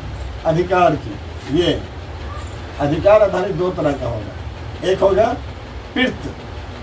पितृ कौन हो गया? पिता से जोड़े हम। क्या जोड़े हम? पिता से। सॉरी, पितृ होगा, पितृ। पिता होता है ना, तो पितृ का मतलब पिता से संबंधित। पितृ सत्तात्मक। क्या बोलेंगे? सत्तात्मक। सत्ता शब्द क्या होती है? सत्ता गद्दी के लिए होता है। सत्ता किसकी सत्ता भाई? सत्ता शब्द है। पितृ सत्तात्मक, जो पिता की संपत्ति है ना, उसका संवैधानिक अधिकार। तो पितृ सत्तात्मक ये प्रॉपर्टी हो गया। ये सब उस परिवार को मिल जाएगा जो उस परिवार का बच्चा होगा। इसी तरह माँ के पास ही प्रॉपर्टी है। किसके पास? माँ के पास। तो क्या होगा? मातृ सत्तात्मक। अब माता की जी के पास जो सत्ता है, जो प्रॉपर्टी है, उसका अधिकारी कौन होगा? वो भी जाहिर सी बात उसी परिवार का लोग होगा। तो ये कैसे हो गया? अधिकार के आधार पर बांटेंगे, पितृ सत्तात्मक और मातृ सत्तात्मक। मतलब पिता की प्रॉपर्टी है तो उसका अधिकार, माता के पास संपत्ति है तो उसका अधिकार। दोनों उस परिवार के बच्चे को ही मिलने वाला है। इसमें आगे परिवार जोड़ दो, परिवार लगा दो, ठीक है ना? ये भी परिवार। तो माता पिता दोनों का बच्चा था। अगर बाप के पास प्रॉपर्टी थी या माँ के पास प्रॉपर्टी थी, तो दोनों का जो अधिकार मिलेगा उसी फैमिली के बच्चे को मिलेगा। ये भी एक अधिकार है। कोई दिक्कत है इसमें? और आगे बढ़ेंगे हम। निवास के आधार पर। निवास, इसको हम थोड़ा जगह बनाते हैं। अब हम बात करेंगे तीसरा, निवास के आधार पर। निवास के आधार पर एक होगा पितृ, मतलब पिता जिस स्थान पे रहता है, स्थानीय। स्थानीय परिवार, यानी पिता जहाँ रहता है उसका स्थानीय जो परिवार है, वो सब अधिकार किसको होगा? निवास के आधार पर। उस जगह रहता है तो सबसे उस तरह का अधिकार बनेगा उसका। ऐसे ही जहाँ माता होगी, माता जी, मातृ स्थानिक, सॉरी स्थानिक नहीं, स्थानीय परिवार। जहाँ माँ रहती है, कई ऐसे लोग हैं जिनकी माँ अलग जॉब कर रही है, कहीं और है, बाप भी कहीं जॉब कर रहा है, वहाँ है, तो वहाँ जाता है बच्चा तो उधर ही पहचान होगी। अब माँ क्या जाएगा तो उधर ही पहचान होगी। दोनों है। हम दिल्ली में ट्यूशन पढ़ाते थे, हम ट्यूशन, वहाँ SHO थे, दोनों वाइफ हस्बैंड, दोनों दो जगह। घर एक ही था मगर दोनों बच्चा रहता था, वो रहते ही नहीं थे। कहीं माँ आ जाती थी, 2 दिन 3 दिन रह ली, 4 दिन रह ली, फिर चली गई। फिर कहीं बाप आ गया, वो 4 दिन रह लिया, वो चला गया। अब दोनों की पोस्टिंग अलग थी, घर बनाया हुआ था। तो जहाँ बना के रह रहे वहाँ भी संबंध है, जहाँ जहाँ ये जाते होंगे, जहाँ जहाँ वो जाते होंगे, वहाँ भी बच्चों का संबंध और लोगों से होगा। कोई अंकल होगा, कोई मामा होगा, कोई नाना होगा। माँ क्या गया तो सब मामा हो गया, माँ को बहन मान लिया तो सब मामा जी, बाप को भाई मान लिया तो सब क्या होगा? सब अंकल लोग हो गए, सबके परिवार से संबंध बन गया। ये भी अधिकार बन जाता है। तो पितृ स्थानीय परिवार होगा, मातृ स्थानीय परिवार होगा। ये दो हो गया। और एक क्या होता है? इकट्ठे में माँ बाप दोनों रह रहे हैं, तो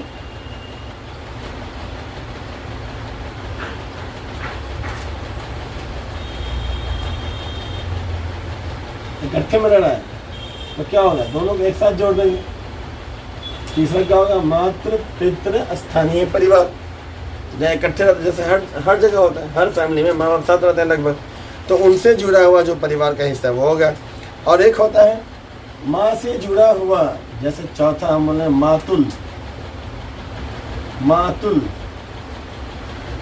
मातुल क्या है भाई?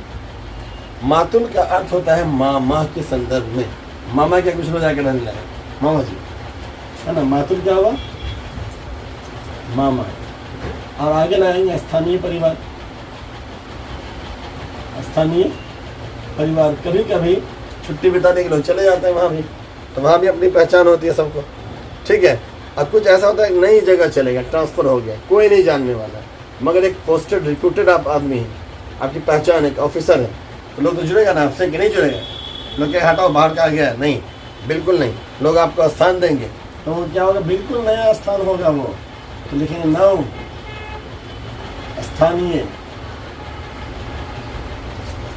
परिवार, बिल्कुल नया नया आपका स्थान दिया जाएगा, एकदम दिया जाएगा। और कुछ लोग ऐसे हैं जो किसी भी दो जगह से जुड़े, मामा का था, पिता का था, मामू जी का था, मामा जी का था, नाना जी का था, उससे मतलब नहीं है। पोस्ट की वजह से था, जिसकी वजह से भी था, दो अधिकार, दो अधिकार मिला हुआ उनको। क्यों? दो जगह रहना हुआ। ये हम लोग के साथ ही मंसूर खुश्तर, उनको एडप्ट कर लिया गया था। हालांकि उनके वो माँ बाप से, उनके वारिस से उनकी प्रॉपर्टी वहाँ मिली, लेकिन खाला को कोई बच्चा नहीं था, तो उन्होंने कहा कि नहीं, हम इसको बेटा मान लिए।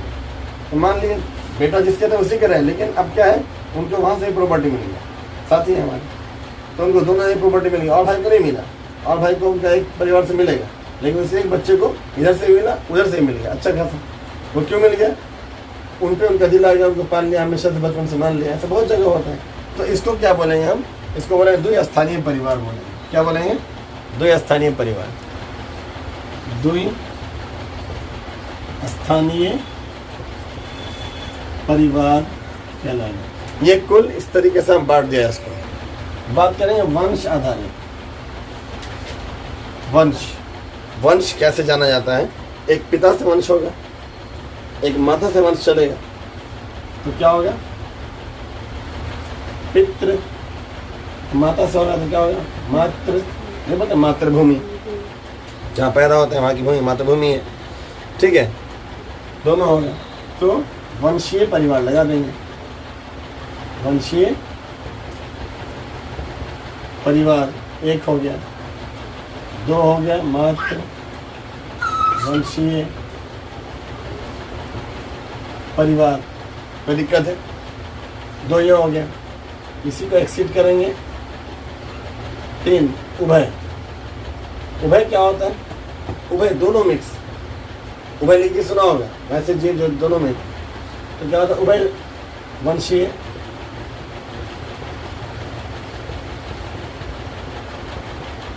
परिवार, उभय वंशीय परिवार। विवाह आधारित की बात करेंगे तो देखिएगा इसमें कई चयन निकालेंगे। कौन सा? 5वां की बात कर रहे हैं, विवाह आधारित की बात कर रहे हैं। इस आधार पर जो परिवार बना हुआ है, विवाह के आधार पर, उसमें कौन कौन इसका भाग बनेगा? एक विवाही परिवार होगा। क्या होगा? एक विवाही परिवार, नाम समझ में आ रहा होगा। सभी का एक ही विवाह होता है लगभग, एक्सेप्शनल केस में एक से ज़्यादा विवाह होता है ना। एक विवाह के द्वारा जो भी पहचान बनेगी, माता पिता उससे परिवार, एक विवाही परिवार कहलाता है। कोई दिक्कत है इसमें? विवाह के आधार पर बहुविवाही परिवार होता है। दूसरा क्या होता है? तो ए हो गया मान लिया। बी क्या हो गया? बहुविवाही। बहुविवाही ये नहीं कि उसकी बहू का विवाह कर देंगे, ऐसा नहीं है। क्या मतलब है इसका? एक से अधिक। इसका मतलब नहीं कि बहू का विवाह दोबारा कर दे, बल्कि नहीं वो नहीं, बहु विवाह, एक से अधिक विवाह। हाँ, कई जगह होता है ना, कुछ वजह होगी, पत्नी मर गई होगी, कुछ ऐसी वजह होगा कि पत्नी मरी भी नहीं है, जिंदा भी है, बच्चे नहीं हो रहे, पत्नी भी चाह रही नहीं, वंश कैसे संभलेगा? बहुत प्रॉपर्टी, कौन मालिक होगा? आप शादी कर लीजिए।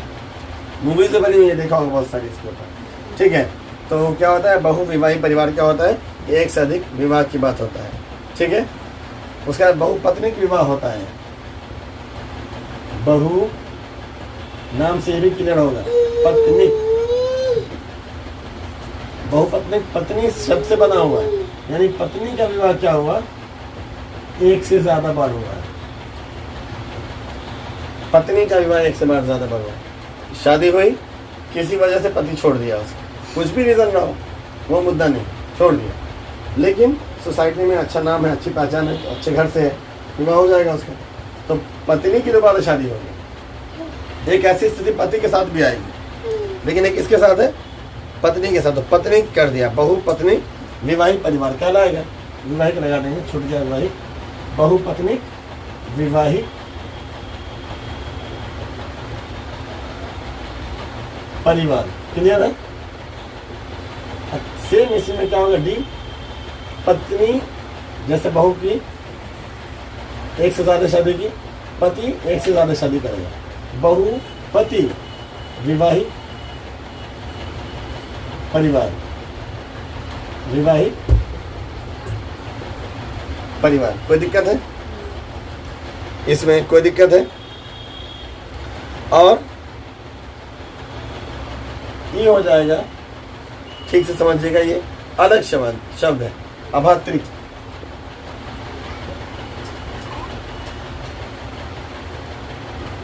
ठीक है, ये क्या शब्द हो गया भाई? अभात्रिक बहुपतिक विवाह।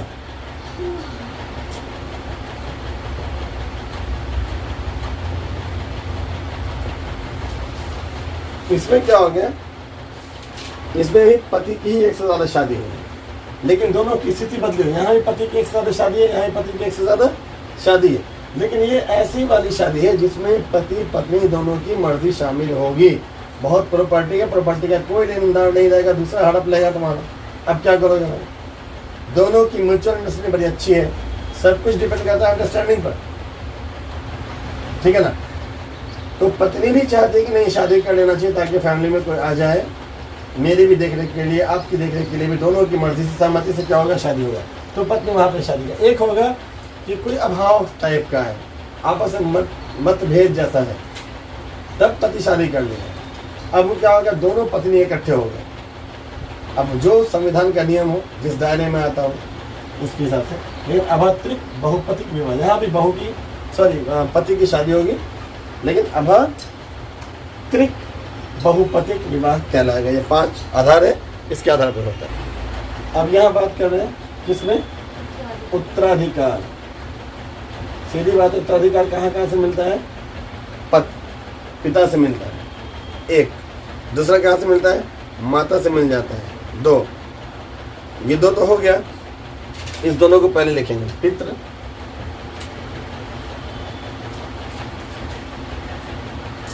रेखीय, इसी तरीके से ये हो गया। बी क्या हो गया? मातृ रेखीय, ठीक है, 2 हो गया। और सी क्या होता है? मातुल।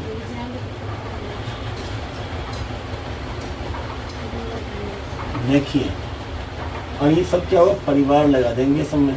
परिवार, परिवार, ये भी क्या होगा? परिवार। इसमें क्या है? पिता की जो भी संपत्ति है उसका उत्तराधिकार किसको मिलेगा? उसके पुत्र को मिलेगा ही। माता की जो भी संपत्ति है उसका अधिकार भी किसको मिलेगा? पुत्र को। और मामा जी के पास जो प्रॉपर्टी है, मान लीजिए मामा वगैरह वंश नहीं रखे हुए हैं, मामा को वंश नहीं हुआ, तो जब तक जीवित है खा लेंगे पी लेंगे, फिर उनका प्रॉपर्टी कहाँ चला जाए? तो कोई है नहीं, तो फिर से दोबारा से भांजा ही उसका उत्तराधिकारी बन जाएगा, माता की ओर से इसको मिल जाएगा। यही चीज़ अगर जैसे भाई का भी होता है तो भतीजा को मिल जाता है, तो भाई का भतीजा को मिला, और अगर मामा का है तो वो भी आपको भांजा को मिलेगा। तो कहीं ना कहीं परिवार के बाहर नहीं जाना है, समझो। मर्जी से आप दे दीजिए, किसी को डोनेट कर दीजिए, वो अलग इशू, उसके लिए बात नहीं है ना। इसको एक अलग शब्द से भी बोला जाता है, अगर शब्द बदल के पूछा, अगर पितृमार्गी बोला जाता है इसको पितृ मार्गी, यानी जिसमें पिताजी का मार्ग दिखेगा सर्वोपरि। और इसको क्या बोला जाता है? मातृ मार्गी। और दोनों में क्या लगा रहते हैं? परिवार। तो इन दोनों को ऐसे बोलता है। ये मातृ में क्या है? मामा मार्गी, मामा मार्गी। ये भी क्या हो गया? पितृ मार्गी परिवार हो, मातृ मार्गी परिवार हो, मामा मार्गी परिवार हो। ये 3 तरह से उत्तराधिकार मिलता है, और उसकी प्रॉपर्टी का निर्वहन उसका वंश करेगा। इसका 2 ही आधार है, नामकरण आधारित जो भी होगा, एक पिता और एक माता। तो पिता को ही क्या बोलते हैं? पितृ, ठीक है। और ये माता ही क्या बोलते हैं? मातृ। तो ये 2 शब्द लगेगा, और इसी में क्या होगा? नाम जोड़ देंगे, अधिकार जोड़ देंगे। नाम के लिए नामी, इसका नाम मिला आपको, है ना, अधिकार। और यहाँ क्या होगा? नामी मातृनामी अधिकार। इन्हीं दोनों तरफ से नाम, या तो माता की तरफ से या तो पिता की तरफ से नाम मिलेगा, उस नाम का अधिकार आपको है। और कोई अपने मन से बच्चा रख ले, बहुत सारे लोग नाम अपने मन से रख लेते हैं, कहने हम इसको छोड़ दिया, इधर आ गए उधर आ गए, वो कंडीशनल हो सकता है, मगर इस परिवार का कंसेप्ट बताता है कि माँ का या बाप का ही नाम आगे चलेगा, वंश आगे बढ़ेगा, सीधी बात है। क्या बोला गया? कर्ता। आपके परिवार का कर्ता धर्ता कौन है? कौन घर चला रहा है? घर परिवार जो चलाएगा, मर्जी किसकी चलेगी? जो घर को चला रहा है, जो घर में संपत्ति दे रहा है, जो घर का हर जिम्मेदारी को समझ रहा है, पूरा कर रहा है, उसी के नाम से इसको जाना जाएगा। तो परिवार में कर्ता की जो स्थिति होती है उसके आधार पर देखा। कर्ता आपके घर का चलाने वाला कमज़ोर होगा तो लोग आपको भी अच्छे से नहीं देखेगा। अब बहुत ऑफिसर रैंक का आदमी है तो उसका वैल्यू होगा, तो आपका भी क्या हो जाएगा, ऑटोमेटिक सी बात, आपका वैल्यू भी बढ़ जाएगा। तो इसमें क्या होता है, कर्ता के आधार पर क्या होता है, जन्ममूलक परिवार होता है। क्या होता है? जन्ममूलक परिवार। जन्ममूलक परिवार, एक इसका हो जाएगा जन्ममूलक परिवार, ठीक है, जन्ममूलक परिवार। बी क्या हो जाएगा? जन्ममूलक, यानी जन्म से जो चीज़ जुड़ते हुए आया है, जन्ममूलक, है ना, जन्ममूलक के एक मत, जन्ममूलक परिवार, जन्म से ही उसकी पहचान है, जहाँ उसका जन्म हुआ है वो चीज़ है। और दूसरा क्या है? प्रजनन मूलक है, ठीक है। और दूसरा क्या होता है? प्रजनन मूलक।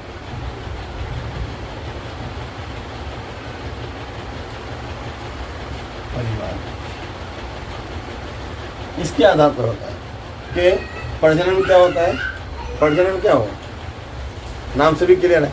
तो जिसका सब कुछ मतलब मिला जुला के आपके घर को चलाने वाली स्थिति में कौन है, आप घर के गार्जियन भले हैं, आपका खर्चा कौन संभाल रहा, भाई बहन, तो कहीं ना कहीं अधिकार उसी का चलेगा घर में। देख लीजिए, जो डिसीजन लेने का मानना ही पड़ेगा।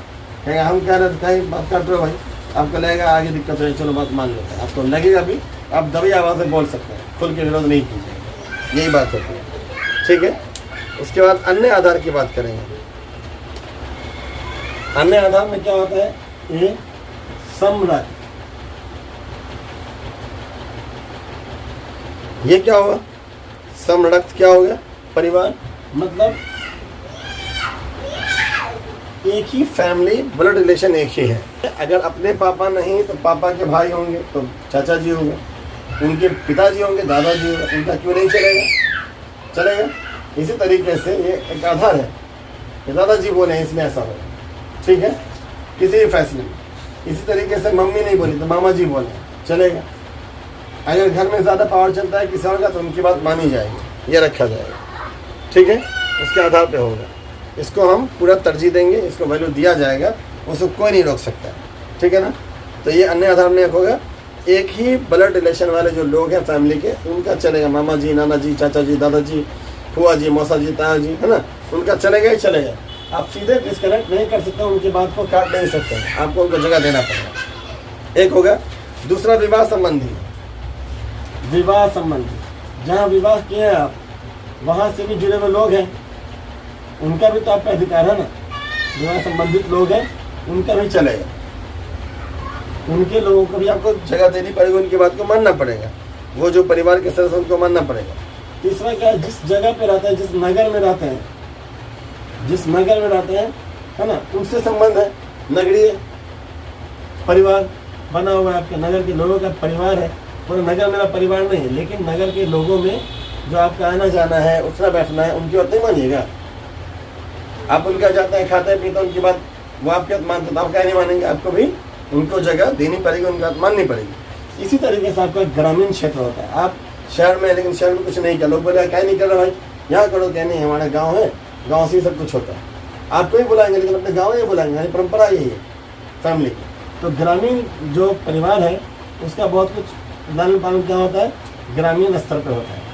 तो ये जो परिवार होता है, इस आधार पर इसको बांटा गया है। रक्त एक होगा सेम फैमिली से हो या फैमिली से रिलेटेड, दादा दादी, चाचा चाची, नाना नानी, फुआ फूई, मौसा मौसी, सब। विवाह आधारित है, जिससे विवाह किया है उसके आगे जो लोग हैं वो भी आपके निकट है, उनके आधार पर सोचिए। जिस नगर में रहते, जिस शहर में रहते, उसकी व्यवस्था को मानिए, उसके हिसाब से कीजिए। जिस गांव से आप आते हैं, जिस समाज से आप आते हैं, उनकी बात को मानिए। इन सब आधार पर हम अपना तैयार करते हैं परिवार को, उसकी बात को मानना पड़ता है। ये हम परिवार के बारे में जाने फिलहाल। और इसको मज़ीद आगे कंटिन्यू करेंगे। ये अब हम लगभग इसको ख़त्म कर चुके हैं फैमिली फ्रेंड्स वाले में, थोड़ा और बाकी है, इसको लेते हुए तब दूसरे थीम में तीसरे थीम में फिर हम आगे बढ़ेंगे, ठीक है। कल हम लोग लास्ट में आ गए थे, ये सब चीज़ देख लिया था, थीम की बात कर रहे थे, याद है ना? कितनी थीम थी? 6 थीम थी। कौन कौन 6 थीम है, याद है अच्छे से या कन्फ्यूज़न है? गुंचा बोलो जल्दी से। पहला थीम परिवार और मित्र, दूसरा भोजन, तीसरा पानी, चौथा आश्रय, पांचवा यात्रा, छठा चीज़ें जो हम करते हैं या वो चीज़ें जो हम बनाते हैं। इन 6 चीज़ों के इर्द गिर्द जितनी भी पर्यावरण के अंदर चीज़ें हैं, इंसान हो बाकी अन्य जीव हो, सबका काम चलता है। 1-2 पॉइंट डिस्कस में बार बार फोकस करके किया था, याद है? जब आश्रय वाला टर्म बोल रहे थे जब भी, तो उसमें फोकस बार गया, होम नहीं दिया गया, हाउस नहीं दिया गया, घर नहीं बोला गया, वो हम लोग का होता है। लेकिन जानवरों के लिए क्या होता है, कहीं भी ठिकाना मिल जाएगा और रह लेगा, पत्थर के नीचे रह लेगा, झोपड़पट्टी के नीचे रह लेगा, पेड़ के साए में रह लेगा। पहले इंसान भी ऐसे ही रहा करता था, क्योंकि पहले इंसान का भी ठिकाना वैसे बंदरों की तरह पेड़ के ऊपर आवास होता था या किसी पत्थर की गुफा में घुस जाया करता था। उसमें जान जाए जान बचे, वो सब बात की बात थी। आज का इंसान सभ्य हो गया है, बहुत सारी चीज़ों का ज्ञान का सृजन करने का आगे बढ़ गया है। कल ऑलरेडी हम बात किया था कि इंसान को अगर हम देखें, तुलनात्मक अध्ययन करें, तो इतने बड़े यूनिवर्स में इंसान कितनी छोटी सी चीज़ है। जब बात पर्यावरण की करेंगे तो इंसान को छोड़ दो, वो सारी चीज़ आ जाएगी। कितनी बड़ी चीज़ थी, कहाँ से शुरू किए थे? पूरा ब्रह्मांड 250 बिलियन जो यूनिवर्स है उसकी बात क्या थे, एक यूनिवर्स की बात ही नहीं कर रहे थे। इस 250 बिलियन यूनिवर्स में से अगर हम बात करें तो हर एक यूनिवर्स के पास अपनी गैलेक्सीज है, गैलेक्सी नहीं गैलेक्सीज है। उन गैलेक्सीज की बात करें तो एक एक गैलेक्सीज का हम बताया कि 10⁻11 मतलब 10 खरब तारे रहते हैं एक एक गैलेक्सी के अंदर। ऐसे ऐसे 10 खरब गैलेक्सीज कम से कम एक यूनिवर्स के अंदर पाए जाते हैं। और उसमें से अगर हमारी जो गैलेक्सी है आकाशगंगा, उस आकाशगंगा के एक छोटे से स्टार जिसका नाम सूरज है, उसके इर्द गिर्द जो पूरा बसा हुआ संसार है, उसमें से हम लोग आते हैं। उसमें भी सीधे सूरज से नहीं जोड़ो, चूँकि सौर मंडल है, उसमें बहुत सारे ग्रह हैं, अनेकों ग्रह हैं। उसमें से जिन 8 वैलिड ग्रहों की बात करते हैं, उनमें से एक ग्रह पृथ्वी है। उस एक पृथ्वी की बात करेंगे तो उसमें भी 200 देश है। उस 200 देश की बात करें उसमें एक देश भारत हुआ। उसमें इतनी सारी प्रजातियाँ, इतनी सारी जनजातियाँ है कि नहीं। लेकिन उनमें से अगर हम सिर्फ बात करें एक जाति की, इंसान की बात करें भारत के अंदर, तो वो 140 करोड़ है। उसमें से एक तुम या एक हम होंगे। कितना माइन्यूट सा ये है, कितना छोटा स्तर है हमारा। तो इसमें लोग अपने आप को बहुत ज़्यादा वैल्यू क्यों दे सकता है? ईश्वर की बनाई हुई संरचना में हमारा कोई भाग नहीं। दूसरे एक चीज़ बड़ी बात बोले थे, याद होगा कि जब हम बात करते हैं अक्सर दिमाग की बात करते हैं, कौन कितना ज़हन है, कौन कितना, मतलब एक क्लर्क होता है और एक IPS ऑफिसर बन जाता है, नहीं होता है। एक इंजीनियर होता है, दूसरा मैकेनिक होता है। काम एक ही जैसा करता है लेकिन बहुत अंतर होता है। सैलरी का अंतर होता है, रिस्पेक्ट का अंतर, सब चीज़ का अंतर होता है। वो किस आधार पर होता है? 2 ही आधार होता है। एक बायोलॉजिकल फैक्ट होता है, यानी हमारा जीन जिससे आया, हमारे माँ बाप के जीन से हम निकले हुए, तो वो बायोलॉजिकल फैक्ट है, ठीक है, जिसको DNA टेस्ट करते हैं ताकि मालूम होता है कि असल में बच्चा किसका है, चेक करना होता है कि एक बार टेस्ट सुना होगा।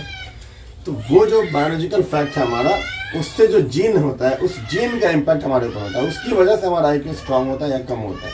उसमें मेरा अपना कोई योगदान नहीं होता है, कोई योगदान नहीं होता। अगर उस बायोलॉजिकल फैक्ट से बाहर आ जाएगा तब जाके इन्वायरमेंट आता है। इन्हीं दोनों चीज़, इन्वायरमेंट में मतलब मेरा भी रोल होगा, कुछ भूमिका होगी, मेरे टीचर की कुछ भूमिका होगी, चचेरे भाई की, फुफेरे भाई की, खलेरे भाई की, बहन की, माँ की, बाप की, मिलने जुलने वाले चाचा जी की, दोस्त की, है ना, एक इंट्रा पूरा सर्किल। उसके अलावा इनसे एक तो हो गया जिससे हम लेंगे जानबूझ के, कुछ उनको बता रहा है, कुछ हम सीख रहे हैं। बहुत ऐसी चीज़ होती है, चलते फिरते सीख लेते हैं। ऑटो वाला गाड़ी कैसे चलाता है, तुम देखी, तुमको स्कूटी चलाने आता है, न्यू हो, बहुत अच्छे से नहीं चला रही हो, मगर एक ऑटो वाले को देखिए, बाइक वाले को देखिए, रास्ते में गाड़ी चलाते हैं, तुम्हारे माइंड में अच्छा हम ऐसे कट करते हैं, ऐसे कट कर रहा है। वो ना तुमको सिखाने गया ना तुम सीखने गए, मगर तुम सीख लिए। अर्जित ज्ञान का हिस्सा है, वहाँ भी सीख लेते हैं। तो चलते फिरते ज्ञान का सृजन होते रहता है।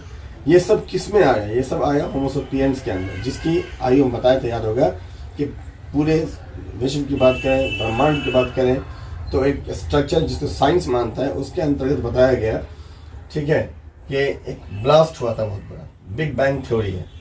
पहले बहुत सारी चीज़ें थी, ऐसे हुआ, वैसे बना दुनिया, वैसे बनी संसार, लेकिन बिग बैंग थ्योरी को फाइनली मान लिया गया। बिग बैंग थ्योरी में आज से 14 लाख करोड़ साल पहले इस पूरे संरचना का उदय हुआ।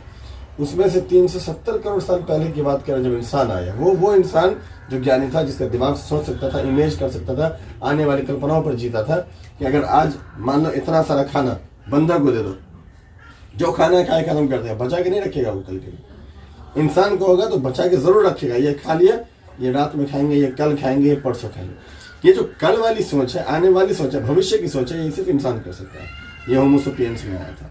तो ये बहुत बड़ा बदलाव है, बहुत बड़ा ट्रांसेक्शन हुआ, यहाँ से बहुत बदलाव हुआ, उसके बाद हम यहाँ तक पहुँचे। एक दिन की बात नहीं है। उसमें हम बात कर रहे हैं आज स्पेशली ये थीम जो हम लोग बात किया, परिवार और मित्र। उसके बाद था भोजन की बात करेंगे, सारे इसकी बात किया है, थीम की बात किया है। उप थीम पे अभी हम नहीं गए, आज हम एक टॉपिक करेंगे, ठीक है। उसको तो तुम उसको याद करना, फिर बीच में वहाँ पे आएंगे। अभी फिलहाल हम जो पढ़ेंगे वायुमंडल की पट्टियों के बारे में। हम ये देखेंगे कि सिर्फ हमारी पृथ्वी, जिसको इतना छोटा गिन रहे हैं, पूरे संसार की तुल्य, याद है ना कितना, कहाँ से कहाँ तक आ गया। एक पृथ्वी की कोई औकात ही नहीं, लेकिन इस पृथ्वी को दो, पृथ्वी कितनी बड़ी है। जिस पृथ्वी को कहा कि नथिंग मोर, उस पूरे स्ट्रक्चर में पृथ्वी कुछ भी नहीं है, एकमात्र ग्रह है ना।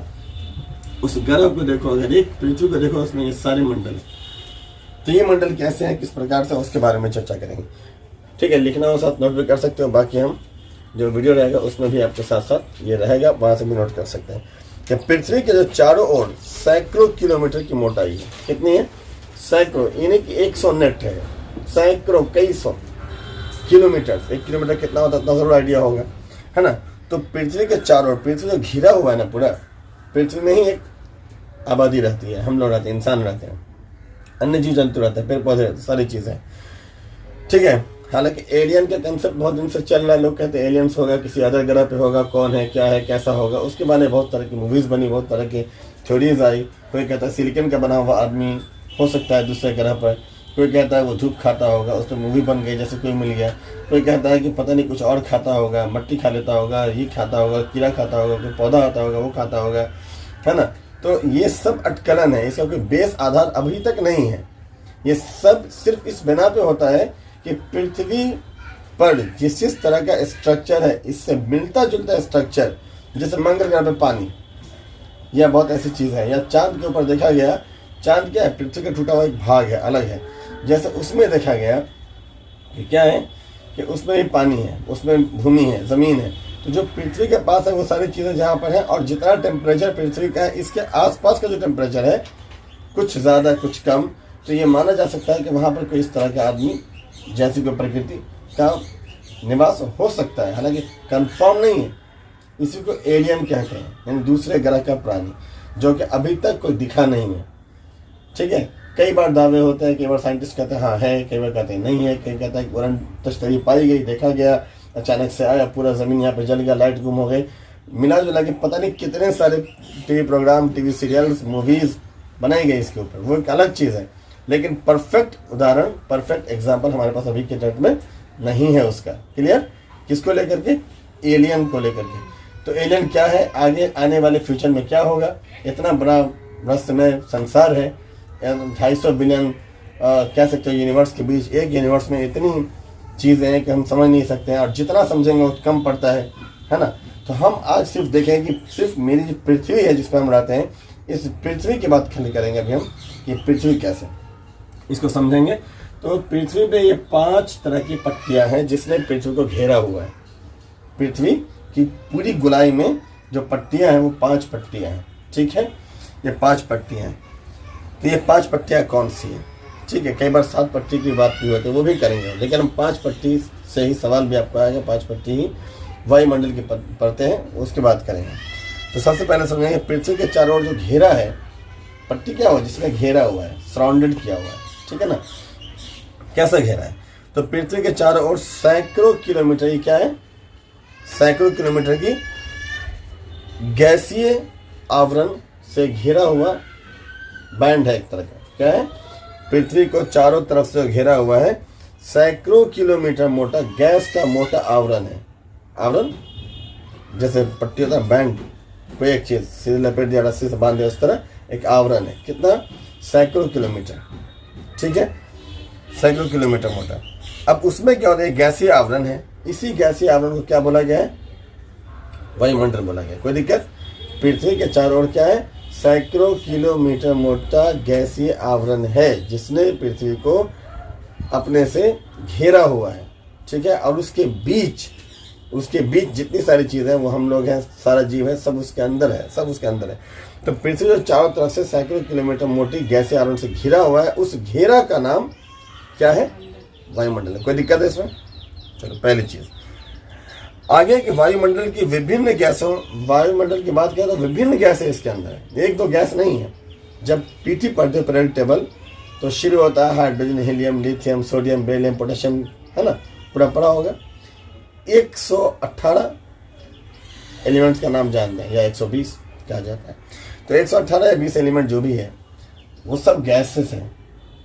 उनमें जितनी छोटी छोटी परमाणु संख्या वाले जो जैसे हीलियम है, हाइड्रोजन, सब गैस है, गैस के रूप में है, ठीक है ना। ऑक्सीजन भी गैस है, नाइट्रोजन भी गैस है, सोडियम भी गैस है ना, और हीलियम भी गैस है, हाइड्रोजन भी गैस है, बहुत सारी गैस है।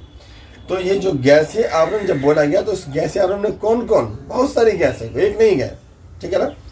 सब के बारे में चर्चा करेंगे, जिस हद तक चर्चा हमको ईवीएस के अंदर करनी है उतनी करेंगे, ठीक है। केमिस्ट्री में नहीं चले जाएंगे, अब केमिस्ट्री पढ़ने लगे, ज्योग्राफी छोड़ करके वो नहीं करेंगे। ईवीएस में है, ईवीएस ही पढ़ेंगे। तो ये जो पृथ्वी के चारों तरफ जो लपेटा हुआ सैकड़ों किलोमीटर की मोटाई वाला एक गैसीय आवरण है, उसका नाम क्या हुआ? वायुमंडल। क्लियर? आगे बात करते हैं कि इसमें कौन कौन सी गैस है। तो ये कहेंगे विभिन्न गैसों का मिश्रण है। क्या है? मिश्रण है, मतलब सब मिक्स है। मिश्रण का तो थोड़ा सा बेसिक चीज जानोगे। मिश्रण और यौगिक में अंतर होता है। यौगिक वो चीज होता है जिसके अंदर जो दो चीज मिली हुई है वो अलग अलग नहीं होगा। पानी है ना, पानी किससे बना हुआ? हाइड्रोजन से और ऑक्सीजन से। H2O है तो बन गया। तो कभी पानी को 50 जगह डालो, गिलास में डालो कि जग में डालो कि ड्राम में डालो, जहाँ डालो, क्या उसका ऑक्सीजन हाइड्रोजन अलग हो जाता है? कभी नहीं, एक साथ ही रहेगा। ये हुआ यौगिक। मिश्रण क्या है? जैसे मान के चलो लोहा, ईंटा, कक्कर, पत्थर सबको मिला के रख दिया गया डब्बा में। जब उसे गिराएंगे तो अलग नहीं कर सकते हम। जैसे चावल है उसमें काला होता है, चुन नहीं सकते हैं। गेहूँ उसमें पत्थर होता है, मिट्टी का ढेला होता है, निकाल नहीं सकते हैं। ये मिश्रण हुआ, मिला दिया गया, जिसको हम हाथ से चुन के या किसी अलग प्रोसेस से या छन्ना से छान के जैसे भी चाहे अलग कर सके, वो मेरा मिश्रण है, ठीक है। मिश्रण अलग हो सकता है। इसका मतलब ये, अगर यौगिक होता तब तो अलग ही नहीं होता, एक के साथ सब रहता, गैस अलग कोई नहीं कर पाता। लेकिन अलग हो सकता है, अलग अलग चलती है ना। तो उसको हम अलग कर सकते हैं, उसको हम अलग माप सकते हैं, उसको मेजर कर सकते हैं। उसको नापने वाले यंत्र का नाम क्या होता है, वो सब अलग सवाल है, वो सब पे आएंगे। पहले समझेंगे हम कि वायुमंडलीय जो है एग्जैक्टली है क्या। तो काफी मोटी, सैकड़ों मीटर, सैकड़ों किलोमीटर मोटी पट्टियों का बना हुआ एक आवरण है जिसने जमीन को घेरा हुआ है, पृथ्वी को घेरा हुआ है। उसका नाम क्या है? वायुमंडल है। और इसमें कौन कौन सी गैस है? तो इसमें बहुत सारी गैस है, एक दो गैस नहीं है, ढेर गैसेस हैं। उन गैसों का मिश्रण है ये। क्लियर है? समझ में आया इतना? कोई दिक्कत है? उसके बाद आगे हम चलेंगे निचले स्तर पर, यानी जब अगर मिक्स होगा तो कोई नीचे होगा, कोई ऊपर होगा, कोई ऊपर होगा। जैसे मानो मट्टी, बालू, सीमेंट, कंकर, सबको अगर लोहा करेंगे तो जो हल्का चीज़ क्या होगा? नीचे होगा। जो भारी उसके ऊपर होगा, और भारी उसके ऊपर होगा, है ना। जो छोटा होगा मिक्स हो जाएगा, बड़ा होगा थोड़ा ऊपर निकला रहेगा। तो मिश्रण में ऐसा ही होगा, ऊपर नीचे पट्टियाँ बंधी होंगी। तो इसमें निचले स्तर पर जो चीज़ें हैं, निचले वाले भाग में मिश्रण में, वो कौन है? तो निचले स्तरों पर वायुमंडल का संघटक अपेक्षाकृत एक समान रहता है। और अगर ऊंचाई वाली गैसों की बात करें, जो ऊपर के छत की बात करेगा ना, जैसे मान लो इतना मोटा कोई है तो नीचे वाला ये हिस्सा हो गया और ऊपर वाला ये हिस्सा हो गया, है ना। इतना मोटा मान लो गैस अगर होगा, ये मान लो 100 किलोमीटर, एक बात मान लो 100, 150, 200, 500 कुछ भी, एक रफ फिगर मान लो इतना मोटा है। तो ये मोटा है मान लिया 100 किलोमीटर। तो ये नीचे वाला हो गया ये, और ये ऊपर वाला हो गया। तो नीचे वाला जो है ये ज़्यादा बढ़िया से क्या है, अच्छे ढंग से क्या है, एक समान रूप से मिक्स है। और ऊपर वाला क्या है, थोड़ा कम अच्छे से मिक्स है। उसमें परतों का अलग होना आसान है, अलग अलग गैसों का देखा जाना आसान है, इसमें उतना आसान नहीं है। समझ गए बात? अब चलते हैं और आगे। तो इसमें क्या होता है, पृथ्वी के वायुमंडल में जो कितनी परतें होंगी, पहली बात जितने ही बोले 5 परतें। कितनी परतें हैं? 5। नाम लिखा हुआ है। एक क्षोभ मंडल है, दूसरा समताप मंडल है, तीसरा मध्य मंडल है, चौथा आयन मंडल है, पांचवा भार मंडल है। कुछ चीजें सीधे देख के तुमको मालूम होगी। जब भी कोई कहेगा कि सबसे निचले कौन सा मंडल है, सबसे नीचे तो क्षोभ मंडल आ जाएगा। तो सबसे ऊपर कौन सा मंडल होगा, तो महामंडल होगा। सबसे नीचे कौन होगा, क्षोभ मंडल। और सबसे ऊपर कौन होगा, महामंडल। बीच में कौन होगा, सीधी बात है, मध्य मंडल। तो बीच में जो चीज रहता है ऐसे भी ठंडा हो जाता है ना नीचे ही गर्मी लगी ना ऊपर से गर्म हुआ, बच गया। सूरज जमीन के अंदर थोड़ी ना फिट है, वो तो जमीन के बाहर है, जमीन चारों तरफ घूम रही है। तो घूमने में जो बीच वाला है वो कभी गर्म नहीं होगा जल्दी। कई बार लोग कहते हैं सबसे ठंडा कौन होता है, ये ठंडा। ये क्या ठंडा होगा भाई, तो देख किनारे पर है, गर्म हो जाएगा। ये क्यों ठंडा होगा, ये भी गर्म। मानो गोला में पूरा गैस है, ऐसे है ऐसे, तो सब पार्ट सामने आएगा सूरज के, गर्म होगा। बीच वाला पार्ट ये, अगर कभी सवाल पूछे कि सबसे ठंडी परत कौन है, तो मध्य मंडल। सबसे निचली परत कौन है, तो क्षोभ मंडल हुआ। सबसे ऊंची परत कौन है, तो महामंडल हुआ। इतना तो कॉमन है। 5 मंडल हुआ। 5 मंडल कौन, क्षोभ मंडल, समताप मंडल, मध्य मंडल, आयन मंडल, महामंडल। क्लियर। ये 5 मंडल कौन है, तो कहेंगे वायुमंडल है। ये 5 क्या है, वायुमंडल है। इसको बोलते क्या है, वायुमंडल की पट्टियां, एक के ऊपर एक, एक के ऊपर एक, एक के ऊपर एक, है ना। जैसे पेज होता है कॉपी में, 1 2 3 उसके ऊपर ले। तो इसी तरह क्या है, सब वायुमंडल की पट्टियां है। 5 वायुमंडल की पट्टियां है। सबसे नीचे क्षोभ मंडल, सबसे ऊपर वायुमंडल, बीच में मध्य मंडल। मध्य मंडल क्या होता है, सबसे ठंडा है, सबसे कूलेस्ट है। बाकी सारी चीजों की बात करेंगे हम। समताप नामे से लग रहा है जिसके टेम्परेचर क्या होगा, एक समान होगा। समताप, समान रूप से टेम्परेचर फैला हुआ, यहाँ पे एक जैसा होगा। बाकी हर मंडल का देखेंगे जो आगे बढ़ेंगे। तो कुल मिला के हो गया कि 5 जो वायुमंडल की परतें हैं वो कौन कौन सी है, कौन कौन सी है बताइए। पहला क्षोभ मंडल, दूसरा समताप मंडल, तीसरा मध्य मंडल, चौथा आयन मंडल और पांचवा वायुमंडल। याद रहेगा। तो वायुमंडल की कितनी परतें हैं, 5। इस साल जब भी पूछा वायुमंडल की परतें कितनी है, 5। कौन कौन है, तो ये क्षोभ मंडल, समताप मंडल, मध्य मंडल, आयन मंडल और वायुमंडल। क्लियर है, कोई दिक्कत है। आगे पूछेगा अगर सबसे निचली परत का नाम क्या है, तो क्षोभ मंडल। सबसे बाहरी परत का नाम क्या है, तो वायुमंडल, नाम में बाहर लगा हुआ है। और सबसे ठंडी परत का नाम क्या है, तो कहेंगे मध्य मंडल। इतना तो कॉमन है। कई तो ऑब्जेक्टिव हो गया अभी तक में, ध्यान दीजिए। तो सवाल घुमा ही पूछेगा, लेकिन हम नॉर्मली बोल बोल के चले गए, लेकिन ध्यान रखिएगा इस चीज़ों को। इतनी बार बार फोकस करने का मतलब है याद हो जाना, रिवाइज कर देना। प्लस जब इसको पोस्ट कर देंगे, कल वाली वीडियो जानबूझ के पोस्ट नहीं करते, इकट्ठे पूरा हो जाएगा कंप्लीट। इसका कंप्लीट कम से कम वायुमंडल का पूरा जो एक साथ है वो हो जाएगा, ठीक है ना। तो उसको देख लीजिएगा अच्छे से। आगे बढ़ते हैं। अब इस मंडल का नाम क्या क्या है, 5 मंडल समझ गए। जैसे मान लीजिए अगर हम बात करें, पहले मंडल का नाम क्या बोले हैं, क्षोभ मंडल। जो अभी बोल रहे हैं साथ लिख लीजिएगा। क्षोभ मंडल जो है, इसको कोई दूसरे नाम से भी जानते हैं, सवाल पूछता है आपको। दे देगा क्षोभ मंडल को कहा जाता है, और 4 ऑप्शन वहां पर दे देगा। क्या दे देगा, troposphere, stratosphere, mesosphere, thermosphere. Confuse हो जाएगा लोग। तो हम लिखेंगे क्षोभ मंडल का दूसरा नाम क्या है, ट्रोपोस्फियर। क्या है, ट्रोपोस्फियर। क्या नाम है, अगर क्षोभ मंडल की बात करें तो ये है ट्रोपोस्फियर। स्फीयर का मतलब गोला होता है, स्फीयर का मतलब गोला होता है। और ट्रोपोस्फियर क्या है, इसी का दूसरा नाम है। क्षोभ मंडल का दूसरा नाम है ट्रोपोस्फियर। इसी तरीके से अगर समताप मंडल की बात करें, समताप मंडल है, उसका दूसरा नाम क्या है, तो स्ट्रेटोस्फियर। क्या नाम है समताप मंडल का नाम, स्ट्रेटोस्फियर।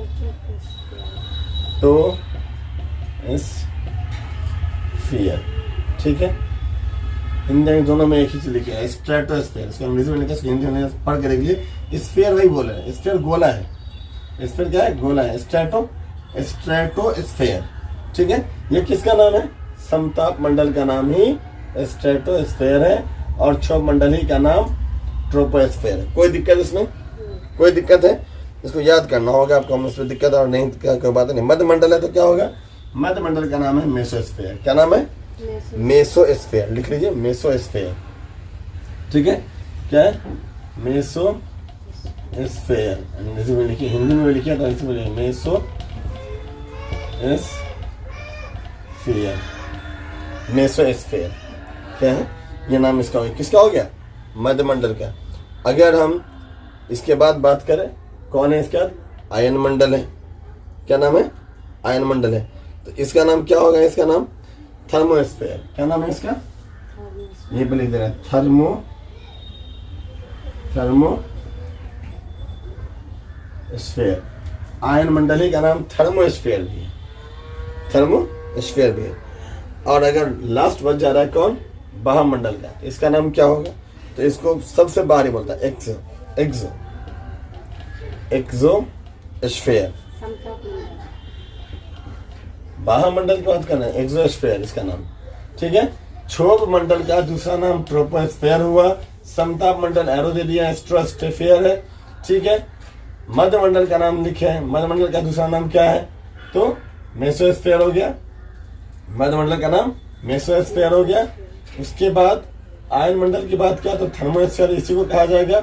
और लास्ट वन बाह्यमंडल की बात किया तो एक्सोस्फेयर, इसको हम बोलेंगे। इन सब का दूसरा नाम भी मौजूद है, अगर सवाल देगा तो कंफ्यूज कर देगा।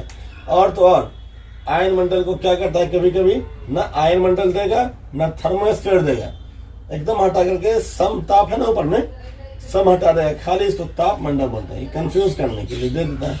तो आप जानिए कंफ्यूज कर रहा है उसकी मर्जी, आप कंफ्यूज हो रहे थे, ये आपकी गलती। हम सब नाम बता दिए। आयन मंडल को तापमंडल, जहां तापमंडल का अच्छा समताप मंडल, समताप मंडल का स्ट्रेटोस्फेयर नहीं, सम लगा हुआ उसमें, इसको कई जगह सीधे ताप मंडल बोलते हैं, सीधे ताप मंडल आयन मंडल को। तो आयन मंडल वही हुआ, ताप मंडल वही हुआ, थर्मोस्फेयर वही हुआ। क्लियर है? ये नाम याद रखिएगा। और आगे इसके बाद चलते हैं। कोई दिक्कत है या तो बोलिए। अगर हमसे बोला जाए, ठीक है ना, हम क्या कहेंगे कि ये जो पांचों मंडल हो गया, इस पांचों मंडल को कहाँ पर भी देखेंगे? पृथ्वी पर, है ना। क्या क्या? क्षोभ मंडल का दूसरा नाम क्या बोले? ट्रोपोस्फेयर। समताप मंडल का दूसरा नाम क्या बोले? स्ट्रेटोस्फेयर। उसके बाद मध्य मंडल का नाम क्या बोले? मेसोस्फेयर। आयन मंडल का नाम तापमंडल भी है, आयन मंडल का नाम थर्मोस्फेयर भी है, और उसके बाद बाह्यमंडल का नाम एक्सोस्फेयर है। इनकी बात अगर किया जाए तो ये सब कहाँ पर है? पृथ्वी के चारों तरफ से घेरा हुआ वो आवरण है, जिसको हमने क्या कहा? जिसको वायुमंडल की पट्टी कहा, ये ना कहा है। तो ये वायुमंडल का गैसीय आवरण हुआ। गैसेस का जो आवरण, ये 5 गैसेस का आवरण है। इसके अंदर कौन कौन सी गैसें हैं, कैसे है, क्या है, सबके बारे में हम जानेंगे हम। तो ये जो पूरा है, इसको हम अगर सीधे से लेकर बोले तो कहेंगे लेयर्स ऑफ, क्या कहलाएगा ये? लेयर क्या होता है? परत। एक ठो नहीं ना है, कई ठो है ना, तो लेयर्स कर देंगे, पूर्ण हो जाएगा। तो लेयर किसका है? Layers of atmosphere. Layers of atmosphere. Hindi करेंगे तो क्या हो जाएगा? ये वायुमंडल की परतें। पट्टियां जो लिखे हैं, परतें लिखे, एक ही चीज है। तो इसी को हम क्या बोले? वायुमंडल की परतें बोलो, या वायुमंडल की पट्टियां बोलो, या फिर लेयर्स ऑफ एटमॉस्फेयर बोलो, कोई दिक्कत है इसमें। आगे चले हम। इसलिए क्या है, हम कहेंगे कि पृथ्वी के चारों तरफ जो पट्टियां हैं, जिसने पृथ्वी को घेरा हुआ है, वो मेरा क्या है? लेयर्स ऑफ एटमॉस्फेयर या वायुमंडल की परतें कहलाती हैं। और इसमें खास तौर पे 5 मंडल हुए, जिसका नाम हमने अभी लिखा क्षोभ मंडल। ठीक है ना। उसके बाद क्या लिखा? बोलो। समताप मंडल, उसके बाद मध्यमंडल, उसके बाद आयन मंडल, बाह्यमंडल। क्लियर है? इन सब का दूसरा नाम भी बोले, अलग अलग और नाम क्या है वो ही बोल दिए। तो इनको हमको याद रखना है। इसके बाद हम चलते हैं कि वायुमंडल की जो संरचना है वो कैसी है। तो हम बोले कि वायुमंडल की जो संरचना है वो जीने के लिए उपयुक्त है, जिंदगी के लिए उपयुक्त है। जीवन इस पर लागू इसीलिए, अन्य ग्रहों पर जीवन इसी वजह से नहीं है। इसका एक स्ट्रक्चर बनाएंगे, वो स्ट्रक्चर समझ में आएगा। बना दे रहे हैं कि स्ट्रक्चर ठीक से देखना, गौर से देखना। ये क्या हुआ? नहीं दिख रहा है,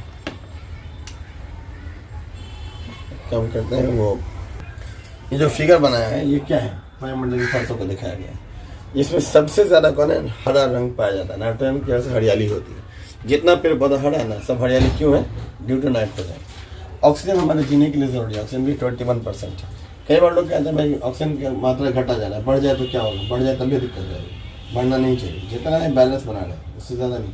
ऊपर वाला बहुत अक्लमंद था, इसलिए उसने ऐसा बनाया ताकि सब कुछ जी सके।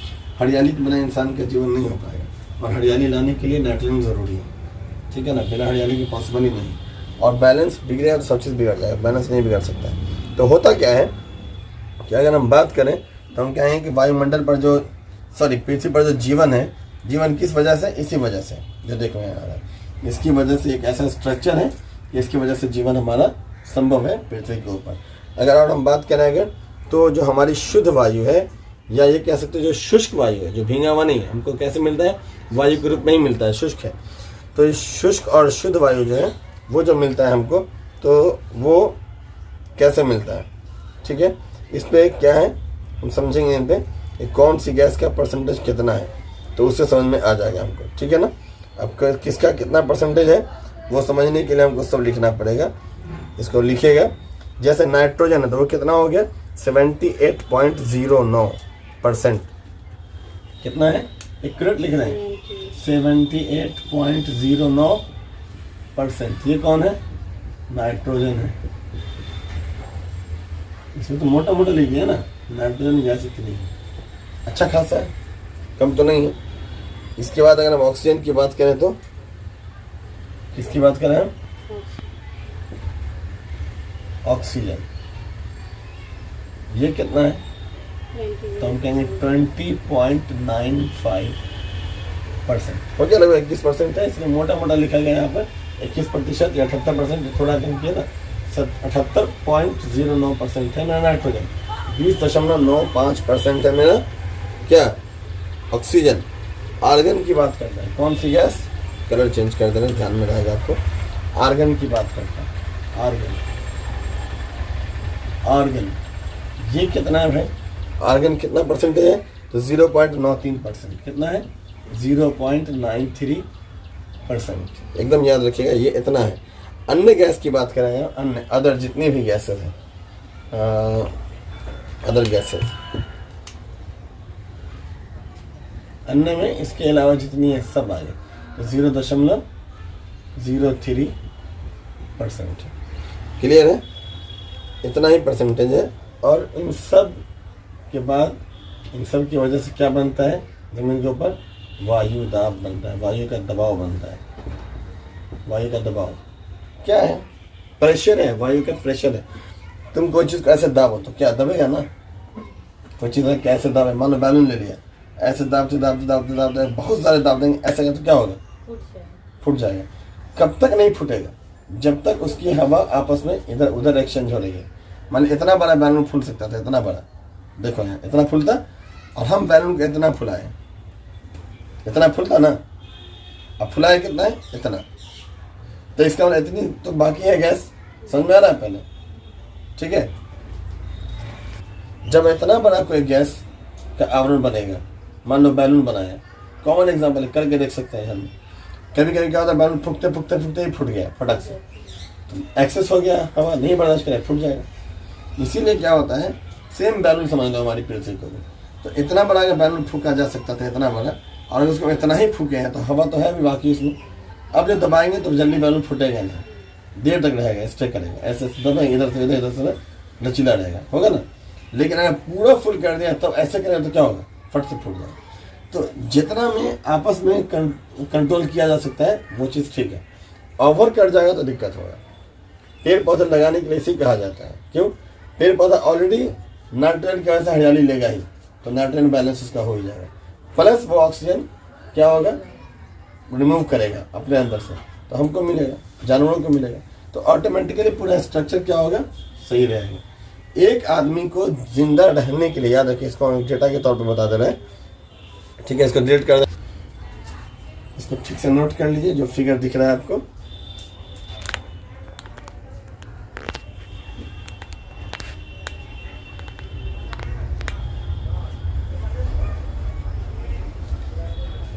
ठीक है, दिख रहा है ऊपर वाला।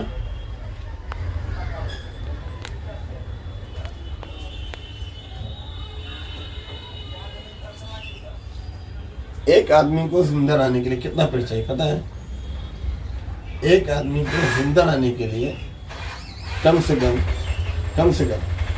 10 पेड़ चाहिए, जिससे प्योर एयर उसको मिलेगा, शुद्ध वायु उसको मिलेगा एक आदमी को। और अभी हमारे पास जो डेटा है ठीक अपोजिट है, 10 आदमी पर एक पेड़ है हमारे पास। अगर तुम मोटा मोटा आंकड़ा उसको मिला दो, इसको हम हटा दे रहे 2 मिनट के लिए, समझ लो सिर्फ कि कितना फर्क पड़ रहा है। क्यों इतनी सारी बीमारियां हमारे सामने आती है? एक आदमी, ये आदमी है, एक आदमी, कितना वायु है? रिक्वायर्ड एयर, ये क्या है? मैन। एक आदमी को रिक्वायर्ड एयर कितना चाहिए? 10 ट्री। मोटा मोटा समझ, 10 पेड़ अगर होगा ना तो एक आदमी का काम चल जाएगा, प्योर एयर मिलेगा। ये नहीं कि 10 पेड़ तो हाँ 10 तो है, अरे हम ही अकेले रहता है यहाँ पे, और कितना लोग रहता है? सबको ना देखो, सबके साथ 10 पेड़ गिरना चाहिए ना। तो वो तो एक आदमी को अगर 10 पेड़ की रिक्वायरमेंट है तो 10 आदमी को कितना चाहिए? 10 गुने 10 मतलब 100 ट्रीज चाहिए। 10 गुना होगा ना। अरे एक को 10 10 को कितना? 10 गुना 10 100 पेड़ चाहिए ना, इतना कॉमन हिसाब। 100 पेड़ चाहिए, ये हमारा डेटा हुआ, समझे मोटा मोटी। और अभी क्या है, कितना चाहिए बताओ? क्लियर है ना? 100 पेड़ चाहिए, ये तो क्लियर है। लेकिन आज के डेट में प्रेजेंटली ऐसा होना चाहिए, शुड बी, ऐसा होना चाहिए, ऐसा है नहीं, ऐसा होना चाहिए, बट है क्या? This is the question. ये तो होना चाहिए ना, लेकिन हमारे पास जो इमरजेंसी वाली हालत क्यों है? रेड लाइन क्यों दी है मालूम है? खतरा, डेंजर। क्योंकि हमने क्या किया है? डेंजर जोन में अपने आप को ला दिया है। कैसे? आज की डेट में, ठीक है, हमारे पास 10 आदमी पर क्या है? एक पेड़ है, 1 ट्री। ठीक है, आज की बात करें, टुडे आज हमारे पास है, टुडे वी हैव क्या है कि 10 आदमी पर एक पेड़ है। तो चलो 10 आदमी पर एक पेड़ है, तो एक बात बताओ, 10 आदमी पर एक पेड़ है अगर, तो 100 आदमी पर कितना पेड़ हो गया? आ जाओ, 100 आदमी पर कितना पेड़ हो जाएगा? 10 गुना किए, ये भी 10 गुना हो जाएगा, 10 पेड़ होगा ना। 10 आदमी पे कितना होगा? यहाँ क्या लिखे हैं? 10 आदमी को कितना पेड़ चाहिए? 100 पेड़ चाहिए, ठीक है। और यहाँ क्या लिख रहे हैं? 10 आदमी को अगर 100 पेड़ चाहिए और यहाँ 10 आदमी को एक ही पेड़ मिल रहा है, इसको हटा दो। 10 आदमी को क्या होना चाहिए? 100 पेड़ मिलना चाहिए, और यहाँ 10 आदमी को मिला कितना? एक पेड़। तो इस 100 को 1 से कंपेरिजन कर दो, मतलब 1/100 हो गया। जहाँ पर 10 आदमी को कितना चाहिए था? 100 पेड़, और है कितना? एक पेड़। तो एक पेड़ किसका काम कर रहा है? 100 पेड़ का। 1/100 मतलब 0.01 इतना परसेंट हमको मिल रहा है। जहाँ हमको 1% मिलना था, वहाँ 1/100 मिल रहा है। 100 गुना कम एयर मिल रही है, उसी में हम जीवन यापन कर रहे हैं। वजह तरह तरह की बीमारी, तरह तरह की परेशानी है। तो हमने क्या किया है कि पूरे के पूरे वायुमंडल को बिगाड़ दिया है। स्ट्रक्चर क्यों बिगाड़ दिया है? बिल्डिंग बनाने में, रोड बनाने में, कंक्रीट बनाने में। इतना ही नहीं किया, मेट्रो बनाया, कहाँ बनाया? जमीन को काट के अंदर बना दिया। क्या भूकंप इतना आता है? दिल्ली के अंदर कहा गया है कि 90% घर ऐसा है। कितना परसेंट? 90% घर ऐसा है कि अगर हेवी अर्थक्वेक आया तो सब बिल्डिंग गिर जाएगी। कहाँ जाएगा दिल्ली? पूरा बिल्डिंग गिर जाए 90% तो खत्म, फिनिश, पूरी तरक्की सब खत्म हो जाएगी। तो हमने क्या किया? तरक्की के चक्कर में सब कुछ खत्म कर दिया, नेचुरल क्लाइमेट को हमने बिगाड़ दिया। उसका रिजल्ट है हमारे आसपास में ऐसा ही हो रहा है। अब बहुत ऐसी चीज़ों पर फोकस किया जा रहा है। इको फ्रेंडली किसको कहते हैं? इन्वायरमेंट के अनुकूल होना चाहिए। जैसे पेट्रोल बहुत ज़्यादा अगर यूज़ होगा तो धुआं निकलेगा, गाड़ी चलेगी धुआं निकलेगा तो क्या होगा? वायुमंडल में प्रदूषण फैलेगा तो उससे क्या होगा? तरह तरह की बीमारी आएगी। ठीक है, पानी का जो रेशियो है वो कमेगा, पानी रेशियो कमेगा तो फिर पेड़ पौधा कम हो गया, वो कम हो गया तो फिर जानवरों को कम मिलेगा, जानवरों में कम ही ऑक्सीजन वितरण होगी, उसी में हम भी हैं।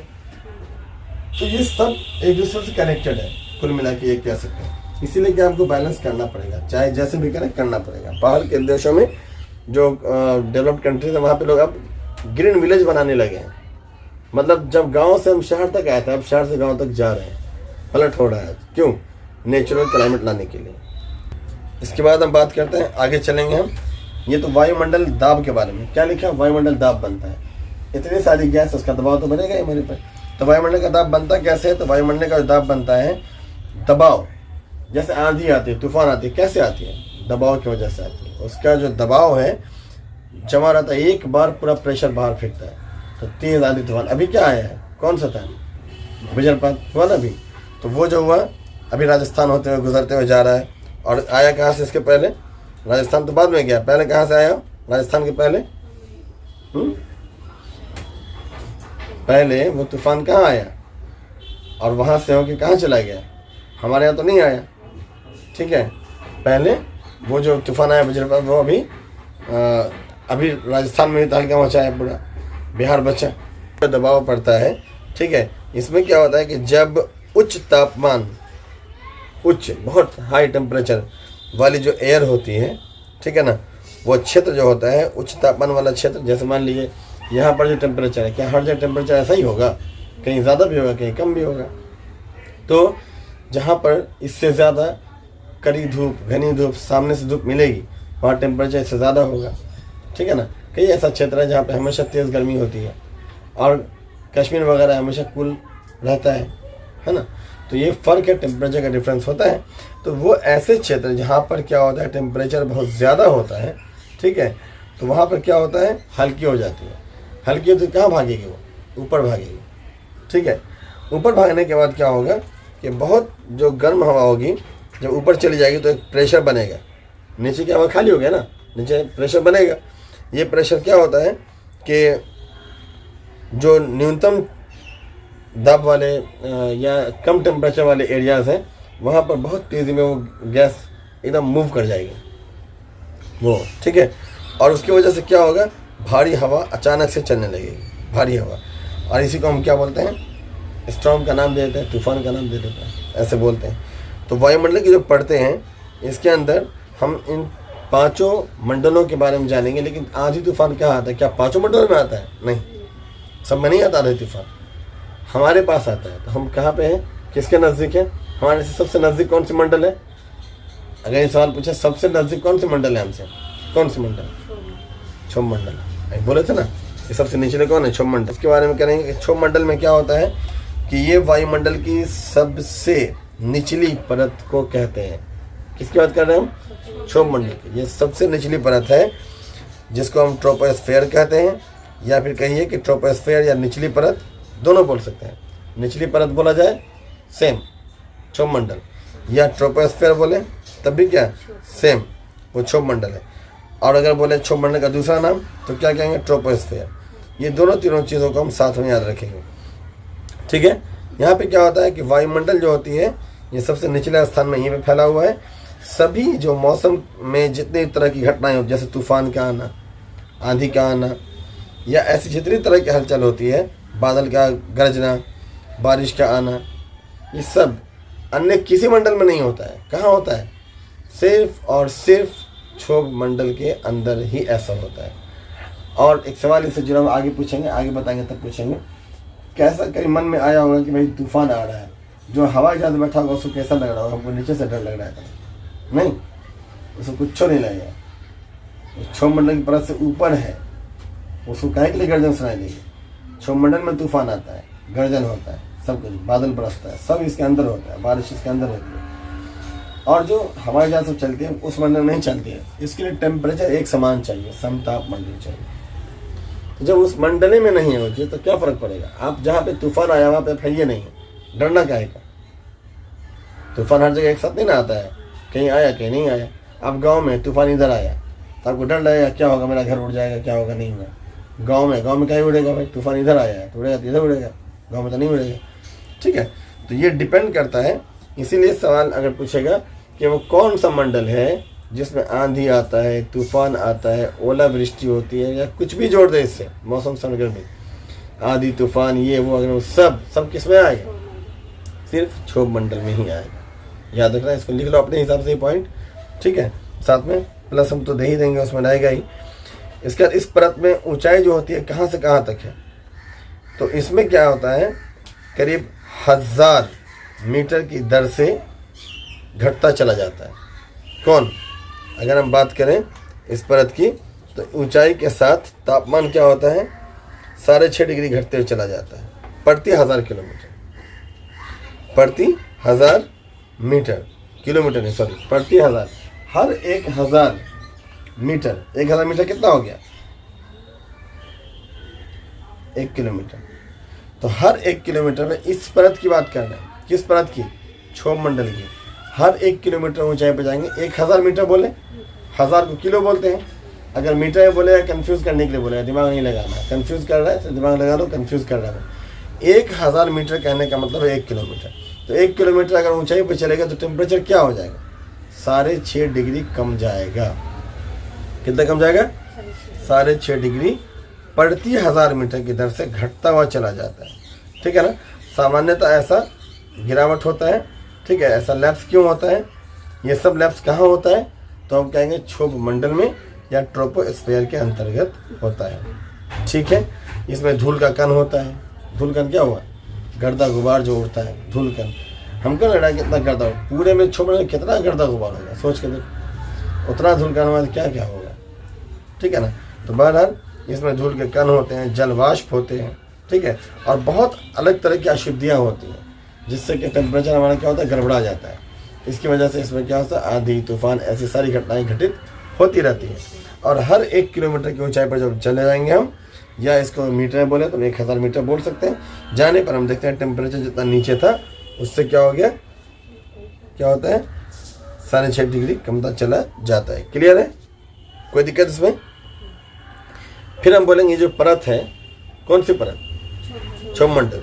ये जो परत है, तो ये परत पृथ्वी को मतलब एक तो सबसे नीचे है और पृथ्वी की सतह से एकदम घनिष्ठ जुड़ा हुआ है, निकटस्थ है।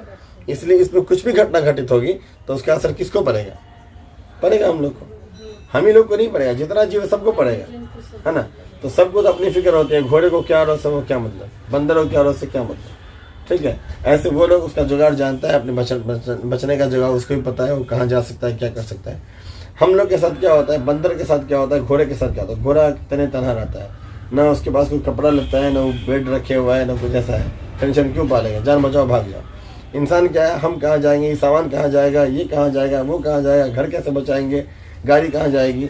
इतना क्वेश्चन उसके साथ जुड़ा हुआ है कि सबको लेके चलता है। टेंशन किसको ज़्यादा होता है? हम लोग को। उसके पास तो है ही नहीं सामान, टेंशन क्या करेगा। अगर मान लीजिए मालूम हो जाए कि डकैत आ गया है और डेली डकैती हो रहा है, डरेगा कौन? फकीर डरेगा? फकीर कहेगा आएगा तो क्या होगा? अगर आएगा डकैती करने तो क्या भैया कुछ दे दो, इतना लूट करके लाया, हमारे पास सही है नहीं, खाने को नहीं है, कुछ तुम ही दे दो। तो क्या जा, इससे हम क्या लूट ले, तुम ही ले लें। तो जो जानवरों की मिसाल ऐसा ही है। उसके पास क्या है? ना घर है, ना बैंक बैलेंस है, ना मोटर कार है, कुछ नहीं। तो ये सब चीज़ तो हमारे पास है, तो टेंशन में हम ही रहते हैं, हम ही इंसान है कि नहीं। और ये सब कहाँ पे आता है? सिर्फ और सिर्फ हमारे जो सबसे निकट मंडल है उसी में आता है, मतलब क्षोभ मंडल में आता है। कोई दिक्कत है? कोई दिक्कत है इसमें? बहुत ऐसा बिंदु है जिसको हम आपको साथ साथ लिखे हुए दे देंगे, उसको नोट कर लीजिए। जो समझाने वाला पॉइंट है वो समझा दिए हैं, है ना। और आगे भी कुछ ऐसे पढ़ते हैं और उसके अलावा कुछ ऐसा चीज़ों का एडिशनल तो आपको मिल जाएगा स्क्रीन पर साथ साथ। क्या बोल रहे हैं उसमें लगा देंगे, अब वहाँ देख लेंगे, उसको भी नोट कर लीजिएगा। जितना बोलने हैं पॉइंट्स को, मेन समझाने वाले पॉइंट्स को बोलें। कई ऐसा पॉइंट्स है जिसको रटना होगा कि इतना से इतना किलोमीटर तक फैला हुआ है, तो वो लिखा हुआ रहेगा, उसमें से आप उसको नोट डाउन कर लीजिए। आप कोई दिक्कत नहीं है उसमें, समझाने वाला नहीं। अगर फिर भी लगे समझ में नहीं आया तो उन पॉइंट्स को हम डिस्कस अलग से कर देंगे। जैसे कि इसका फैलाव कहाँ से कहाँ तक है ना, ये सारा चीज़। फिर दूसरी परत आएगी, उसका फैलाव कहाँ से कहाँ तक है। एक चीज़ का ऑन पॉइंट आएगा, ये जहाँ खत्म होगा दूसरा वहाँ से शुरू होगा। लगातार है सब, कोई गैप नहीं बीच में। एक परत खत्म, दूसरा परत शुरू होगा वहाँ। ठीक है। समताप मंडल की बात करते हैं। समताप मंडल क्या है? समताप मंडल क्या है? समताप मंडल का नाम है स्ट्रेटोस्फीयर। याद है? स्ट्रेटोस्फीयर। स्ट्रेटो शब्द ही होता है जहाँ पर बैलेंस हो जाता है, बैलेंस। ठीक है। स्ट्रेटो, स्टेटस, स्टेटिकल, मतलब जब एक जैसा हो गया, एक रूपता आ गई। तो स्ट्रेटोस्फीयर का मतलब ऐसा गोला है, स्ट्रेट गोला हो गया। स्ट्रेटो मतलब लिमिट में है, वो न उछल कूद कर रहा है ना ज़्यादा। ठीक है। एक स्टोरी सुना होगा मछली के बारे में। 3 मछली रहती है तालाब में। 2 मछली हमेशा एक मछली को उल्लू बनाती है। कुछ होता है बेवकूफ़ बेवकूफ़ बेवकूफ़। वो बेचारी मछली मान लेती है कि हम बेवकूफ़ ही, सुनते सुनते मान लेती है बेवकूफ़। एक बार एक मछली मारने के लिए वो आता है, क्या कहता है इसको, मछुआरा, बड़ा सा जाल फेंकता है। तो जो बेवकूफ़ मछली अपने आप को मानती है, कहती है दोस्त मछुआरा आया है, पकड़ लेगा हम लोग। कहते तू जाके सोच अपना, हम लोग अपनी एक्टिविटी से बच जाएंगे। तो कहती है दूसरे को बोले तुम, तो कहते अरे तू भी जा, हम तो एक्टिविटी से बच रहे हैं, तो अपना सोचते हैं कि अब तो हम बचेंगे ही नहीं। तो क्या बचने का प्लान करें, सीधे पहले मानते हैं मर गए, डेड हो जाते हैं। और छोरा दिखता है उछल पुछल जाओ तो उधर ही फेंकता है जाल, एक को उठा लिया, दूसरे को उठा लिया, दोनों को उठा लिया। ये जब देखते हैं दोनों उठ गई, इसको नजर पड़ जाता है, कहते अब तो हम पक्का गए। जब अकलमंद नहीं बची तो बेवकूफ़ कहाँ से बचेंगे, तो पहले ही उछल पुछल करना छोड़ देते हैं कि जाओ हम मर गए, पकड़ाए जाएंगे। ये मछली उसके जाल में आती है, वो देखता है, कहता है बड़ी मछली कौन लाया, फेंक इसको, फेंक देता है। कहता है इतनी मछली है, जिंदा मछली लेके जाए, मुर्दा मछली कौन लेके जाए, तो जिंदा कुछ लेके जाता है, इसको छोड़ देता है। तो कई बार क्या होता है बेवकूफ़ी अकलमंदियाँ बदल जाती है। उथल पुथल वहीं पे होता है, मतलब इसलिए बोले समता मंडल, इसमें उथल पुथल नहीं है। ये सब कहाँ पड़ता है, क्षोभ मंडल में, आंधी तूफान गर्जन मेघ ओलावृष्टि सब, ठीक है, यहाँ नहीं होगा। तो समता मंडल नाम से लेता है स्ट्रेटोस्फीयर, मतलब क्या है, ये वायुमंडल की ऐसी परत है जो करीब 50 किलोमीटर की ऊंचाई तक है। लेकिन 50 किलोमीटर की ऊंचाई कहाँ से, जहाँ क्षोभ मंडल खत्म होगा वहाँ से 50 किलोमीटर की मोटाई है। क्लियर, कोई दिक्कत, वहाँ से 50 किलोमीटर की मोटाई तक फैला हुआ ये है। इसमें क्या होता है, जेट विमान जितना भी होता है, हवाई जहाज जितना भी होता है, सब इसी में चलता है। जितने विमान चलते हैं सब इसी के अंदर। अब बताओ, सीधा सवाल है, जब इसमें विमान चल रहा है, इसमें आंधी तूफान आता ही नहीं है, तो आंधी का या गर्जन का या बिजली गिरने का डर इसको होगा, इसके नीचे वाले का होगा ना। वो क्षोभ मंडल में है, इसमें है ही नहीं, इसमें चलता ही नहीं है वो। तो एक रोड है, सीधी बात है, जहाँ पे कोई गाड़ी चल ही नहीं रही, कोई गाड़ी नहीं चलती, निजी रोड है तुम्हारा, बस बंद है।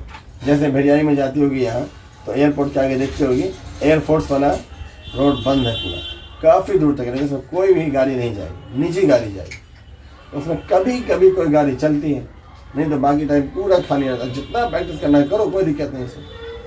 अब ये कहूँ को जानी नहीं देगा, वो तो अलाउड नहीं, नॉट अलाउड प्लेस। तो कहने का मतलब ये बता रहे कि एक ऐसी जगह जो पूरा खाली है, कोई गाड़ी नहीं चल रहा, एक ऐसा जहाँ पूरी गाड़ी चल रही है, ठीक है। तो एक बच्चा अगर उस रोड में जाएगा जहाँ गाड़ी चल रही है, तो गार्जियन डरेगा ना। और एक वैसा एरिया जहाँ गाड़ी चलती ही नहीं है, प्रोहिबिटेड एरिया है, गाड़ी चल ही नहीं सकती है, वो फ्लैट है, उसके अंदर का रोड है, जिसमें बस लोकल 4-10 बच्चे घूमेंगे फिरेंगे, तो वहाँ तुमको डर होगा गाड़ी टकरा जाए कुछ, कोई डर नहीं होगा, आराम से रहेंगे, है कि नहीं। तो वही चीज़ है, यहाँ पे ना हवाई जहाज चलती है, कुछ ऐसा होता ही नहीं, ठीक है। किसमें, क्षोभ मंडल में, तो डर काहे का। या फिर अगर हम बोले समता मंडल में, तो वहाँ चलते तो क्या फ़र्क पड़ता है, चलने दो, जितना गाड़ी चलना है चलने दो, हवाई जहाज चलना चलने दो, कोई दिक्कत नहीं। लेकिन फिर भी कभी कभी असर पड़ता है। कैसे, वायुमंडल की पट्टी है, उसका कुछ ना कुछ असर हल्का फुल्का, वहाँ तूफान आया तो हल्का झटका यहाँ भी आ जाता है। तो होता है कभी कभी क्या होता है, एटमॉस्फेयर गड़बड़ा जाता है, तो हवाई जहाज को कैंसिल करना पड़ता है, सुना होगा, ठीक है। मान लीजिए चलेगा ऊपर, भाई ना, उतरेगा कहाँ, दरभंगा में जब उसको उतरना है तो नीचे तो आएगा ही ना क्षोभ मंडल में उतरने के लिए, उतर वो करेगा उधर ही, तो वहाँ से क्या हम लोग छलांग लगाएंगे नीचे, बताओ। तो फिर हवाई जहाज जो नीचे आएगी, तो कभी कभी क्या होता है, एक्सेस हो जाने की वजह से तो हवाई जहाज को कैंसिल करना पड़ जाता है कई बार। लेकिन नॉर्मली इसमें आंधी आएगी, तूफान आएगी, कुछ आएगा, तो उसका कोई असर इसमें नहीं पड़ेगा।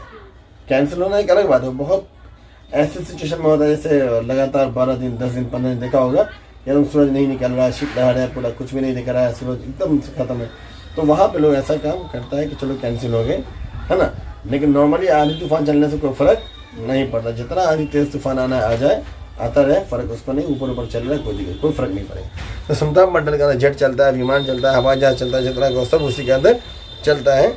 इसीलिए क्या होता है कि यहाँ पे उड़ान की जो स्थिति है वो अनुकूल बनी रहती है ना, समता मंडल है ना, अनुकूल बना रहता है, कोई फर्क ही नहीं पड़ता इसके अंदर। इसके बाद क्या होता है, इसमें कोई इसके बाद वायुमंडल की और भी कई परतें हैं, 3 परत और ही बच रही, मध्य मंडल बच रहा है ना। क्लास छोड़ देंगे तो दिक्कत हो जाएगा ना। इसके बाद क्या है, वायुमंडल की अन्य परत है, उसके बारे में जानेंगे। चलो ठीक है, आप लोग को आज टाइम नहीं है, तो हम क्लास आज यहीं पे छोड़ दे रहे हैं।